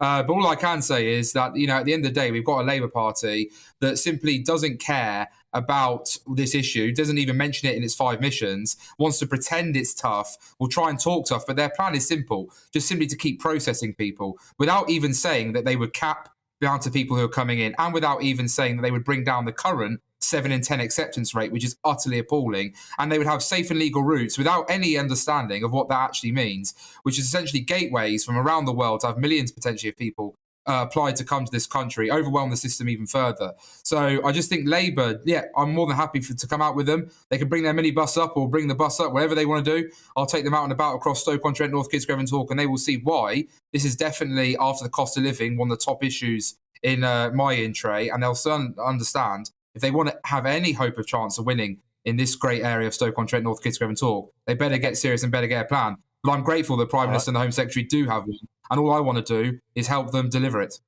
All right, look, Jonathan, thank you very much. Jonathan Gollis there is Conservative MP. I think it's important as well to say, isn't it, that the local Labour Party are not here to defend themselves, and no doubt Labour will be feeling very confident that they can indeed and do have a solid plan in place to control our borders and indeed win the next general election.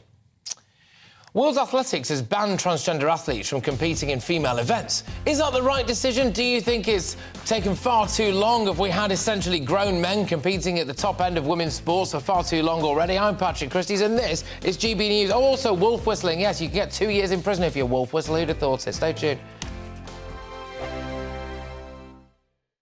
It's all about family, being in people's living rooms, all the interaction and getting to know who our viewers and listeners are. When I was young, my dad used to say, "Nana, stop arguing." I wanted an outlet that would enable me to give my opinion. People are going through a really hard time right now, and I know that you don't feel like you're being listened to by the establishment. I came to GB News because it's the People's Channel, and I want the audience to have their say on the events of the day. We're dynamic. We do something different. Democracy shows that the wisdom of the nation is in its people.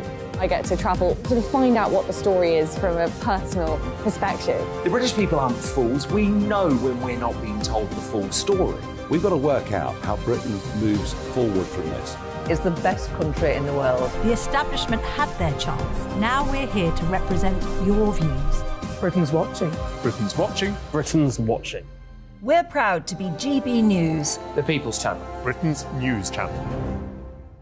Hello, I'm Michelle Dewberry, and you can join me every weekday 6 till 7 on Jubes and Kerr. You're an inspiration to us all. Clip that bit up. Well, you are. That's my ringtone. My political ambitions those days are gone, I can tell you. She's only teasing. Go on. He's probably going to want to lay down now. I'll give him 2 minutes to have one. Let's respectfully disagree. That's what we like on Jubes and Kerr. Come and join us. GB News, the People's Channel. Michelle Dewberry, weekday evenings at 6 o'clock. Start the day with GB News. We catch up on all the big stories you didn't hear the night before. And take a look at what the world's talking about this morning. That's right, Monday to Thursdays from 6 o'clock. It's Breakfast with Eamon and Isabel. Straight after breakfast, join us, Bev Turner and Andrew Pearce. We're going to take you through till noon. We'll be tackling the big topics of the day, including the things that the other channels just won't talk about. If it's happening here. Wake up to mornings on GB News, the People's Channel. Britain's news channel. I'm Simon Evans. Join me on GB News for Headliners at 11 p.m. What's the scoop? I'll be joined by 2 of the country's top comedians. That's right. As we take a look at tomorrow's newspapers tonight. We're going to get into trouble. If it's a big story, we'll be covering it. Spill some tea on him. There we go. But we'll also have some fun. I wouldn't stick up a bank. My father didn't love me. So anyway. Headliners every night from 11 on GB News, the People's Channel, Britain's news channel. We've got a brand new lineup every Saturday night on GB News. From 6 p.m, I'll give you my unique take on the world today. Then at 7, it's me, Calvin Robinson, with my Common Sense Crusade. New to GB News is the Saturday 5. 5 times the opinion. Join us every Saturday from 8 p.m. as we debate the week's stories. With us 4, plus a special guest. And at 9, of course, it's Mark Dolan Tonight. Brand new Saturday nights on GB News, Britain's news channel.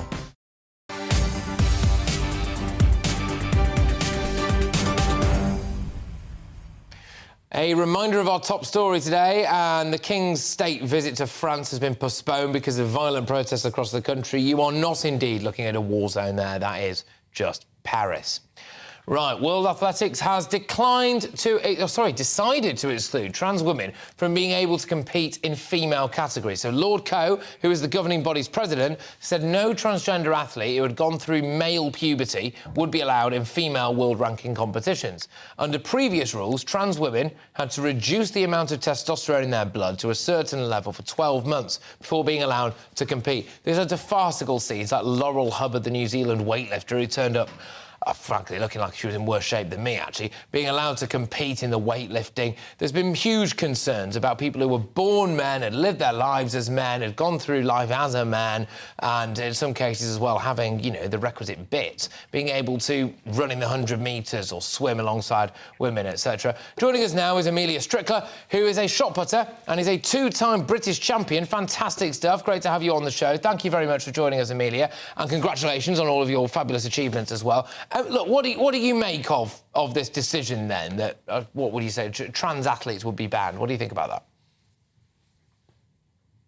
I mean, as women, I think a lot of us are quite happy with the results. It's not a ban on trans athletes. It's just simply stating that you're going to have to compete in the category which you fit biologically. So it isn't a ban. And everyone's saying, oh, we're not being inclusive.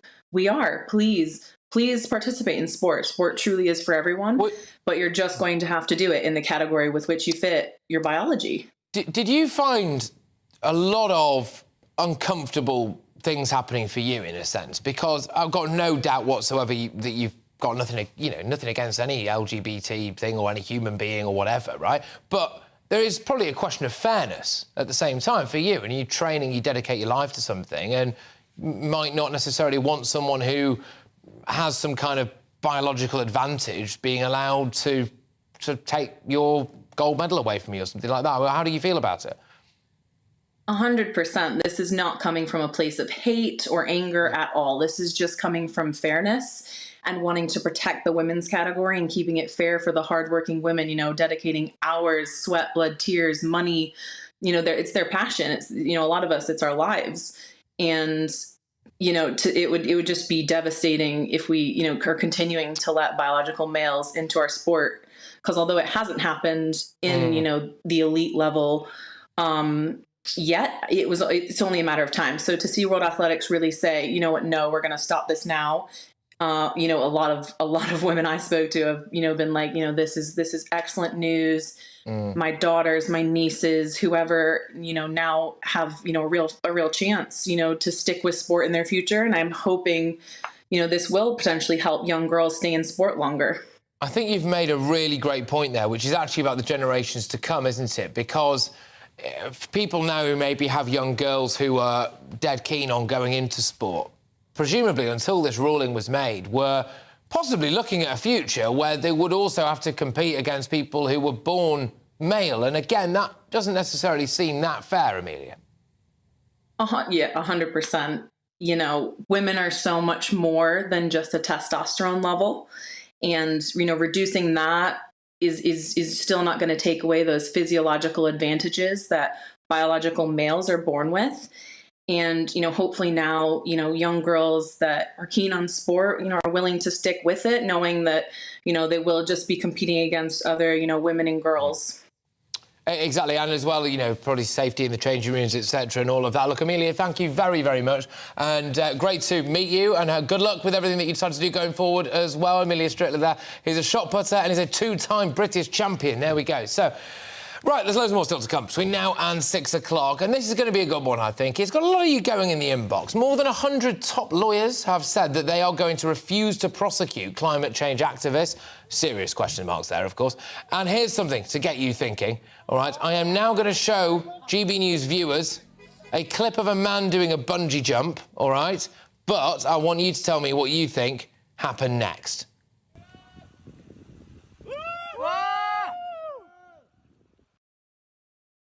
Oh, OK, all right. Well, you're going to have to stay tuned to find out. Right now, there is your headlines with Tatiana.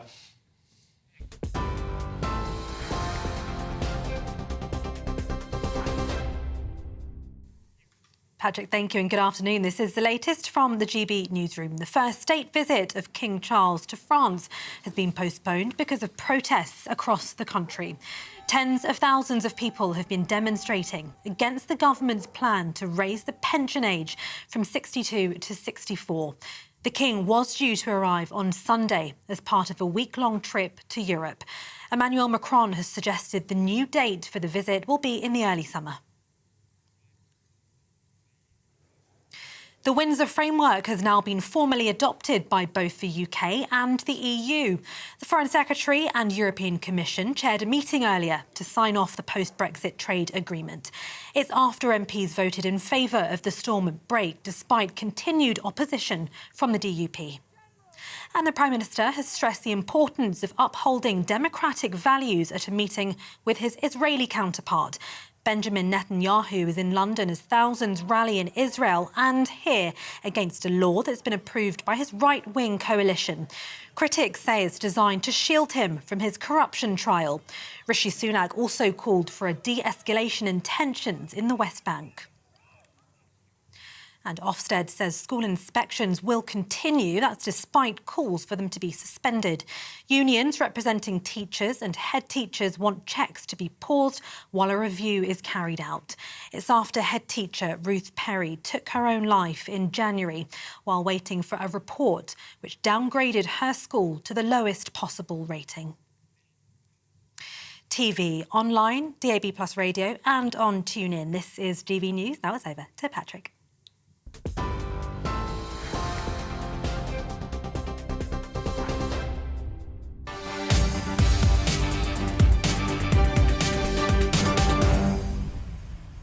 OK, so before the news bulletin, people watching on GB News saw a man do a bungee jump, but we froze the video, didn't we, while he was mid-air. So I asked you what you think happened next. It's time to find out.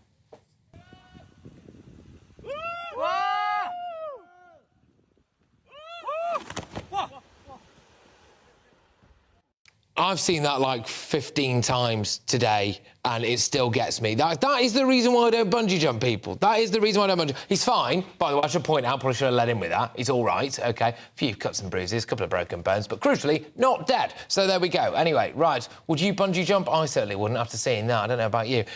Moving on, though, a bit more serious news. It's interesting news, I think, more than anything. I think it could have serious ramifications for our legal system, really, and the way that we construct justice and uphold justice in this country. Climate activists are, for a lot of motorists, the bane of their lives. They're blocking traffic, gluing themselves to roads, etc. But these protesters, like Just Stop Oil and other groups, they've been on pause recently, but they are due to start up again, and they'll have quite a lot of lawyers on their side. And that is because more than 100 barristers, solicitors, legal academics, they're planning to sign a declaration of conscience, vowing not to represent fossil fuel companies. So they're not going to defend companies that they think are responsible for just destroying the world, OK? Or prosecute climate change protesters, so won't prosecute Just Stop Oil, etc., Extinction Rebellion. Joining me now, I'm very pleased to say, actually, is Paul Powelsland, who is a barrister at Garden Court Chambers, and according to reports, anyway, is quite keen on this stuff. But Paul, look, thank you very, very much. Just for the sake of clarity, you are going to sign this declaration of conscience, are you? Have you signed it? Yeah, I have signed it already, yeah. You have signed it already? OK, right, fine. So, look, a lot of people are saying that it undermines a key principle of our British justice system, which is that everyone is entitled to a fair and impartial legal representation. How would you respond to that? Well, that principle is already being hugely undermined by the fact that many people can't get legal representation due to not being able to afford it. I get that, but just specifically, sorry, I don't want to interrupt straight away, but we are pressed time. Just not in this. Yeah, I understand there are already issues, but you are responsible for this issue. So how do you respond to this, then, that you are not going to be giving people a fair and legal representation? Well, again, it's what we're giving a representation for. I'm not saying I wouldn't represent a fossil fuel executive in a criminal court. What we're saying is we won't help them with the legal representation to do fossil fuel expansion projects to make things worse. The International Energy Agency has already said we cannot have new fossil fuel projects beyond 2021 if we want to keep to 1.5 degrees. So we cannot have new fossil fuel expansion projects. And I, on my conscience, will not give my professional skills to allow that to happen. What about prosecuting Just Stop Oil, etc.? Well, again, with that, I would think we need to ask the question, who are the real criminals here? The UN Secretary-General has said that it's the fossil fuel companies and their executives who are the criminals, not the peaceful protesters trying to stop them. But would you prosecute... I would agree with him. Would you prosecute, as your job, right, would you prosecute someone who's been found guilty of committing an offence in the name of Just Stop Oil or Extinction Rebellion? I mean, I don't do prosecution, so actually it's the first part of it, the fossil fuel company one that's the more relevant one to me. But no, if that opportunity came to me, I wouldn't ever do that, no. OK, all right. And now, they're saying that this breaks the cab rank rule, OK, which is an issue, really, isn't it? Because it could lead to other things. And, look, some people who will sign this will do prosecutions, which I appreciate is not really your bag. But the argument would be, well, you know, you'd be OK to defend someone who is a paedophile or a murderer or a rapist or something like that, but they wouldn't necessarily give legal representation to someone who's part of an oil company. I mean, do you honestly think that oil companies or fossil fuel companies are worse than paedophiles? No, and as I said before, I would represent a fossil fuel executive who was on a criminal charge, but there's a difference between, say, representing a murderer at a criminal trial and helping a murderer to continue committing crimes. And that is the correct analogy of fossil fuel companies, because I would represent them in court, but I'm not going to allow them to continue to commit the great crime that we know is going to happen if they continue fossil fuel extraction. So there's a difference between those two things, and I think it's a key one. OK, all right. And a lot of people would hope, though, that the legal profession was as apolitical as it possibly could be, really. And I think this maybe is introducing some politics to it. I couldn't help but notice as well that you did decide in the wake of our Queen's death to go and have a bit of a protest about the monarchy, which I think a lot of people will have thought was quite distasteful. And how do you respond to that? Was that not distasteful, really? As I said at the time, my issue there was about freedom of speech, and it wasn't about the Queen. I was nowhere near the Queen or her funeral or anything else. It was about the accession of Charles outside Parliament. So and about the accession. So I don't think. I'm just wondering whether or not it built. Something barristers should do is to defend freedom of speech, which is what I was doing. The right for everyone just to have peaceful freedom of expression, which I hope you agree is an important part of our liberties in this country. Well, I wouldn't have a job if we couldn't do it, right? So I absolutely do uphold that, right? But I'm just wondering whether or not it builds a kind of a picture of who you are as a bloke and where you are politically, really. I mean, you would quite happily abolish the monarchy, wouldn't you? And I believe you were arrested recently for climbing a tree and stopping it being cut down. I mean, you have got rather a lot of skin in the game when it comes to the eco stuff, haven't you? Yeah, I love this. I love these lands. I love this country, and I don't want to see it destroyed by people for short-term profit. And if that means doing what I can in both my legal profession and peacefully trying to protect our trees and rivers, and that's something I'm incredibly proud of, and I would do it all over again because I love this country and I love these lands. I can't help but notice that Jolyon Morham has got involved with all of this, of the Good Law project. How do you feel about being on the same side as him? I mean, if you're such an eco-lover, I mean, he did club a fox to death in his own back garden with a baseball bat whilst wearing his wife's kimono a couple of Boxing Days ago. I mean, it doesn't sound particularly eco-friendly to me. I mean, I'm not here to defend everyone else who's on that. I would say in relation you're to in that, bed with them, aren't you, this idea of eco-warriors as some kind of superior people who aren't hypocrites is wrong. I'm a hypocrite. There's literally loads of things you could throw at me about my lifestyle which are not eco-friendly because we're all just trying our best in what we can. But I would say that whatever anyone's hypocrisies, it's a basic thing now given what scientists have told us, to not continue fossil fuel extraction. And that's a really basic thing that I don't think there's any debate about, and which I don't think there's any argument about. You, as I understand it, you could face a fine and potentially some consequences to what you're doing now. Is that right? I mean, from as I gather, it is basically against. Well, it's kind of against the ethics, really, of what you do. I'll be self-referring to the Bar Standards Board to say. And what could happen there? What could happen? Sorry? What could happen? Well, I mean, who knows? They have a range of sanctions. I hope they would understand that given the way in which we've done it and the important principle of conscience and free speech, that they won't act too harshly. But I don't know. The concern, I would imagine, will be the precedent, and also for a lot of younger people coming through now. Right, so people who might be very ambitious, but also share your views about the environment, they might feel pressured from you, potentially, to get on board with this. And a lot of senior legal professionals are getting on board with it. But it would be at the cost of their own political career. So if you decide to pass on a case and that gets passed down the chain as somebody else goes for it, that could really have quite bad moral consequences for them, could it not? So I don't quite understand the question. Sorry, can you say that? Well, again? because people are coming out and saying that they might share your views, but they don't want to go through the legal processes that you might have to go through here and the consequences to your career they might have to go through. Are you putting pressure on other younger people in your legal profession to behave like you or be morally unconscionable? No, because I mean, the way the Cab Act rule effectively works in practice anyway is that people go into the kinds of work they want to go into. So if you're an eco-minded person, you wouldn't go to the kinds of chambers generally that would have this work. So I would hope that young people who are going to be the most damaged by the ensuing climate crisis wouldn't go to chambers where they would be doing work that would help fuel and make that climate crisis worse. OK, all right, look, I've just got to drill down something. Final question to you. I appreciate your time and thanks for coming on. So yes. just to clarify, would you personally be willing to defend or give legal advice for people if they were part of a group that was like a gang, like a violent drug dealing gang or something like that, who were accused of killing people or were accused of running a sex slave trade or something like that? So you would be all right operating in a legal capacity for them, but you wouldn't be all right doing it for, like, Shell or BP? No, I'm really glad you brought that example up, because it's a perfect analogy, right? Here's what I'm happy with.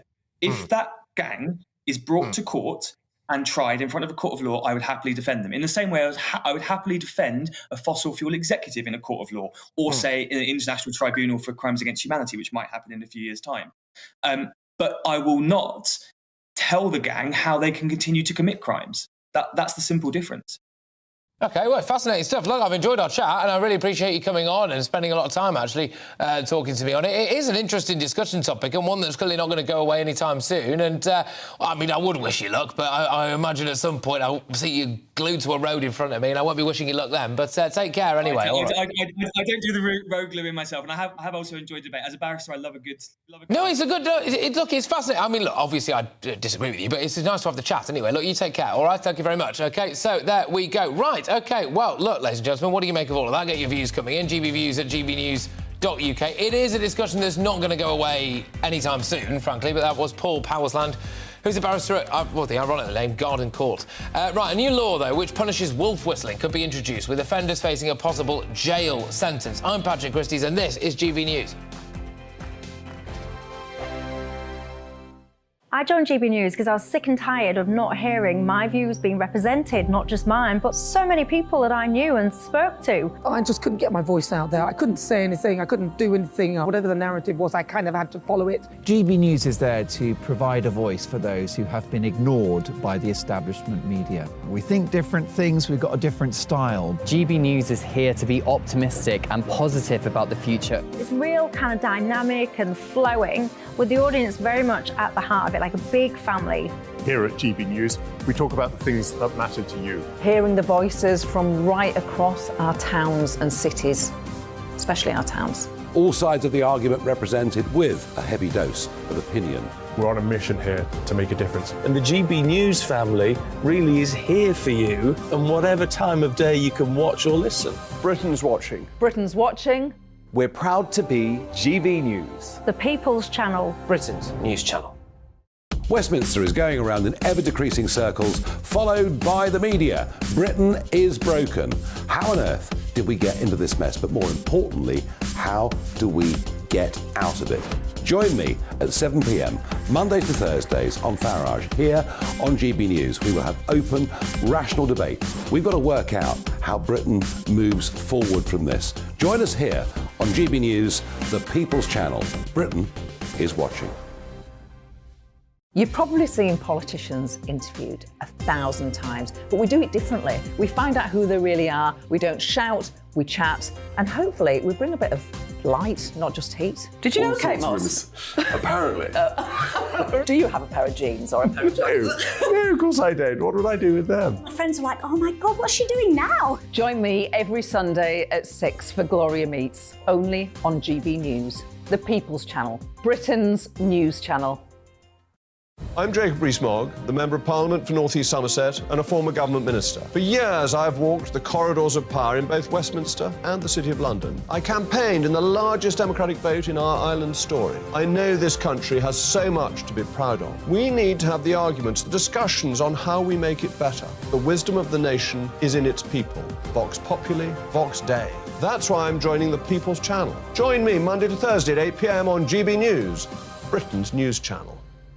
I'm Mark White. As GB News Home and Security Editor, I cover those key issues that are so important to you. Our authorities, our communities doing all they can to combat violent crime. With the public services under unbearable strain, why are we still failing to control our borders? Defence, the first priority of any government, has been continually hollowed out. Can we trust our politicians to protect the armed forces? Join me, Mark White, on GB News.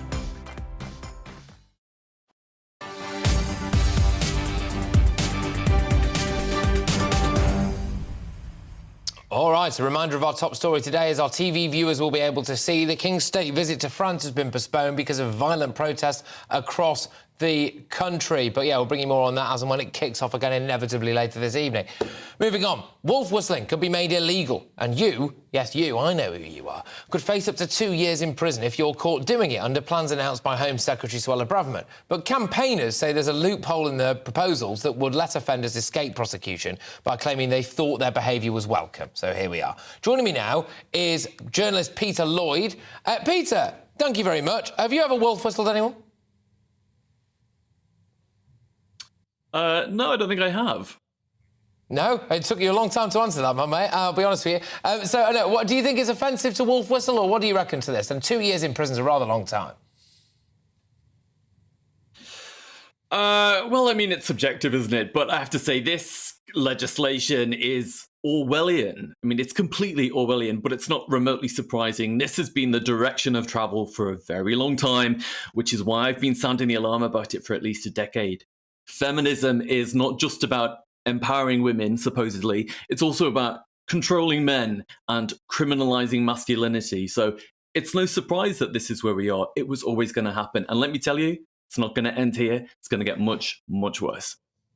Do you have any sympathy for women who... I probably should just point out, genuinely, I've got the inbox in front of me here, and I was asking about wolf whistling, and there are a heck of a lot of women genuinely getting in touch saying that they are not offended by wolf whistling at all, in the slightest. Right.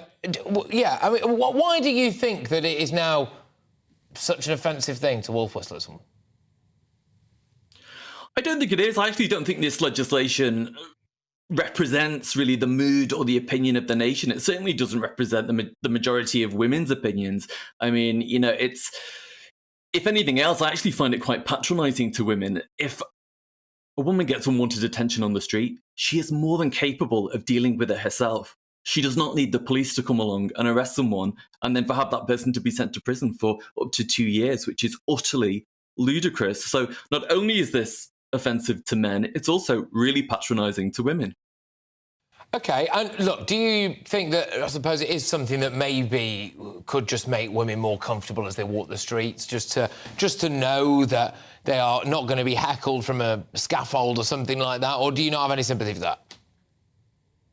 No, I think it's just total BS. Look, at a time when the police are already under huge strain, they're under-resourced, they're understaffed, do they really need to be faffing around with this kind of crap? It's ridiculous. And what really annoys me, as you can probably tell, is this law isn't even applied consistently and evenly. It only applies to men.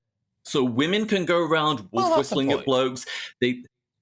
Nothing ever happens to them. That's the point. So hang on a minute. So if I'm on a night out or something, and you know the hen do walks in, and there are 3 sheets to the wind, and you know all the inflatable bits of male genitalia and all this stuff, and someone's. I mean, by the way, this would never happen because I've got a body like a drop lasagna. But if someone came up to me and was going, "Oh, you're so fit," and all of this stuff, and I wouldn't be able, presumably, to what? Prosecute them under the same laws that a builder could be done for wolf whistling a woman who walks past his scaffolding. Right. No, if you actually read the latest draft of the legislation, it specifies that it only applies to men who wolf whistle at women, aka straight men. So if you've got a big hairy lesbian who wolf whistles at a hot woman, she's not going to be arrested. And if you have a woman who whistles at a hot guy, she's not going to get arrested, but a straight man will be arrested and jailed for up to 2 years. So it's really pretty galling. I have to say, women's entitlement, A, to physical violence, and also B, to sexually harassing men, is staggering. This is not going to do anything to stem that. It's going to make it even worse. Look, Peter, thank you very much. I always enjoy our chats. Peter Lloyd there, who is a journalist just reacting to the wolf whistling debate. Apparently 2 years in prison it can be. Michelle Dewberry joins me in the studio now. You were guffawing at that. Well, what? No, I was laughing when you were saying, oh, if I was in a pub and all these hen party was about to hit on me, that's what made me chuckle. But then you corrected it when you said, actually, the problem... It wouldn't happen. Thank you for your vote of confidence in my physical appearance. That's what I was chuckling at. Many women, by the way, would say that actually being wolf whistled is quite flattering, but only, this is a very strong caveat, if the guy doing it is attractive. If it was like David Beckham or someone, it's a little bit less offensive than if it's just... I was having a chat with a lady in the office earlier who will remain nameless, who said that when she was younger, she found it offensive. Right. Now she's a bit older, she sees it as a compliment. Yeah, I mean, it doesn't happen to me anymore. I've got to be honest. I can't remember the last time I was wolf whistled at. But one of the proudest talents that I have, right, is my mum taught me to whistle, and I've got a really loud whistle, and I'm so proud of it. And I think, you know, loud whistling is a skill that many do not have. Actually think, far from putting them in prison for 2 years, arguably, men should be commended for being able to wolf whistle. Don't get me in trouble with all the femininity or whatever they're called, the feminists. No, what I'm saying is a good whistle is a dying art. Right, OK. I was going to show you my whistle, but do I it. just forgot. Just do it. Hang on, because I've got bright red lipstick on, so it's going to get all over It's my all right. face. Here we go. What a way to see us out for the weekend. Do you want a wolf whistle or just... I've never been wolf whistled, so please, Michelle Dewberry, can you wolf whistle me? Right, yeah, to be clear, I'm not wolf whistling fine. You didn't have to say that right, for ready? a second. You know. Ready? And Yeah. by the way, I've not warmed up, so it might not work. Wait a minute. I Quite would impressive. happily send you to prison for 2 years for That's that. quite I feel objectified. I feel objectified. I feel devalued as a man. How dare you? All right, look, Michelle, thank you very much. We haven't got round to what you got coming up, but it is going to be great, though, isn't I've got it? two crackers, Paul Embry and Alex Dean, two of my faves. All right, lovely Look stuff. at my fingers. Ew, I've got bright red lipstick on them. OK, everybody, it's been one hell of a week. I've been Patrick Christys. This is GB News. See you next week.